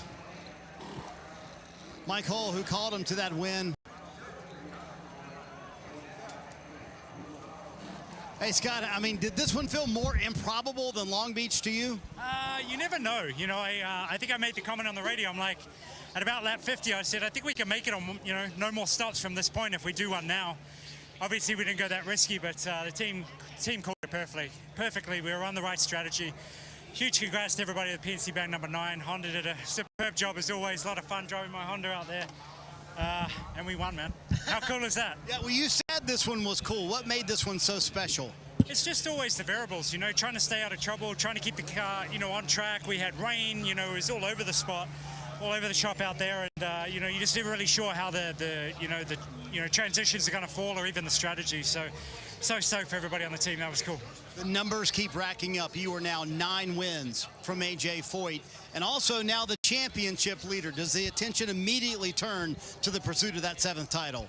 For sure. I think it always is. Until you're out of it, you're going to keep chasing it. So again, you know, it's a team effort. Nobody, no one single person does it by themselves. Got to say hi to Emma and the kids back in England at the moment too, and everybody in New Zealand. So thank you, man. Thank you. I'm happy to report the Honda made it here to the front of the grid all the way on fuel. He had enough to get this far and a little bit of a burnout on pit road as well, Lee. Yeah, but his teammate Marcus Armstrong ran out before getting back to the pit, so that's just how tight it was. Dixon, double win on the season. Ericsson, best result of the season. Marcus Armstrong, best result of his IndyCar career. And then you look at some of the names here in the top 10, like Ferrucci or Will Power or Rosenquist. You think of the drama that those drivers experienced today all the way through the field. In some cases, absolute miracle that they made it to the end. Yeah, we saw Teo Porcher there taking home a top 10. You look down further, Jack Harvey, last driver on the lead lap, and this just shows you the kind of chaos that we had. How many drivers down there a lap down or out of this race. Really has been quite exciting. The only official retirement was Christian Rasmussen as well, coming into it as well. Yep. NBC just said Ferrucci. All I heard was bowling ball. He's a pinball wizard. No, that's the who as well, coming into it as well. So that doesn't count. That doesn't count. Right, is this going to let me play ball here to have this result as well? Because they're going to sign off, aren't they, to get ready? It's like slapping Scott Dixon in the face. Well, that's how you go around these days as well, isn't it? Right, let's go down and hear from Marcus Ericsson, P2. The line, we're back. How big of a day was this for this entire team? It was very big. I think, you know, after the month of May we had, it was really, really tough, you know, tough mentally. And, you know, I'm new in this team. I want to show myself as a top driver. As they hired me as. So, yeah, it was really important. We said going into this weekend we wanted to have a reset. We wanted to have a reset of the season, you know, 2024 2.0. And I think we were strong all weekend. The 28 car and the whole Unready team, you know, gave us really, really good cars. So really thankful for that. The Delaware Life car was really strong out there today. You know, we had so much pace. One more lap and we might have been able to get that win. But, yeah, great day. Great to have 4 Hondas in the top 4. You know, amazing job by Honda to bounce back after a month of May. So, yeah, really happy with that. This is the start of their season. Watch out for Marcus Ericsson in the 28, Kevin. And Kyle Kirkwood had his best finish of the season in 4th. you avoided chaos, so that's something right there. Yeah, I mean, it's hard to say you're disappointed with the fourth, right? We led a lot of laps there and had a really good shot at winning this race. Obviously, Dixon got a little lucky with the cautions that came out. But, I mean, I was happy with the 27 AutoNation car. It was strong all day. It gave us a shot at winning this thing, and we capitalized. We did good in a very hectic race. Well done. Good stuff for Kyle Cook. Yep, coming into it. Right, let's take a look then at points as they finish here. Scott Dixon takes the lead on 216 points. A victory here today for Scott Dixon puts him P1. 18 points back now goes Alex Palou. He goes in on 198. Will Power has 185. Pato Award on 160. Alexander Rossi, 150. Kyle Kirkwood, 148. Colton Hurd, 146. Scott McLaughlin now goes down to 141. Further down, we get 140 for Rosenquist, Newgarden 128, Lundgaard 122, Ferrucci 117, Armstrong 116, Ericsson 108, VK 103, Rahal 101, 86 for Grosjean, 81 for Lundqvist, 76 for Simpson, 74 Canapino, Fittipaldi 67, Harvey now gets 60, Portier gets 58, Rasmussen 55, Stingray Rob 55, Helio Casneves 15, Tristan Vautier gets in 12 as well. In terms of the official results, this is how they stand as well overall. Scott Dixon wins with Marcus Ericsson in second, Marcus Armstrong's third, Kyle Kirkwood fourth, Alexander Rossi fifth, Will Power sixth, Pato Ward seventh, eighth for Felix Rosenquist, ninth Santino Ferrucci, 10th goes the way of Théo Portier as well. Well, what a race we've had here as well. NBC are signing off. We are not signing off just yet. We're going to get our final thoughts from our punditry team now up here. We start with JT, who came in late. JT, what did you make of this one? One word. Chaos. Yeah, it was drama as soon as I joined. I apologise for bringing the chaos with me. It carried on my shoulders filming with Cheetahs, they say, as well with the amount of rollovers they had there today and the amount of dust as well. But it was a good race. Scott Dixon and Honda, they are back after the weekend from hell that the whole manufacturer of Honda had last week at Indianapolis. Megan? Mm-hmm. What did you make of it? If we could tear you away from writing. It was a nice lot of crashing, and I enjoyed the cautions. Would have liked one more at least. But it was a very good race, and please, I know that camera has been moved. The camera hasn't moved! It has. It's slightly too high up. Otherwise, I would not be out of shot any time I lean down, because I never was before. This is the INDYCAR stream. The camera has not moved. The positioning of the camera has, because I never sit down and you're never in here for INDYCAR. Oh, for God's sake. You're never in here anyway. You're only here twice a year at most. Jackson, what about you? What did you make of it? Who now does look like we've severed his head. Oh my gosh. Hang on. I got a lot of feelings, man. It was an interesting race. We'll say that. Of course, great drive for Marcus Ericsson trying to recover there. As we mentioned, a lot of recovery drives. Scott Dixon and Mike Hull doing business as usual for those two. But it felt like anything on track was insanely self-centered.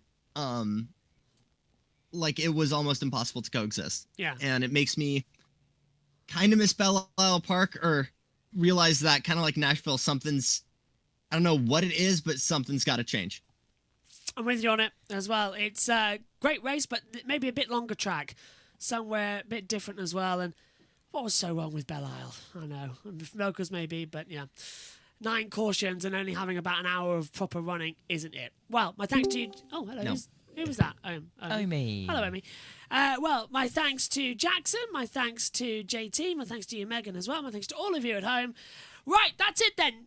Next up, we are at Road America. Jess Ball and Jackson Ambrose will be in the commentary box for you with that one in a week's time as we do the triple header clash. USON will have NASCAR. We will have the Road America and the Canadian Grand Prix as well. Stay tuned on JBMotorsports and on USON as we now hand over just in time for Matthew Owens to take over at the top of the hour, ready for NASCAR. Thanks for your company. We'll see you again soon. Bye-bye.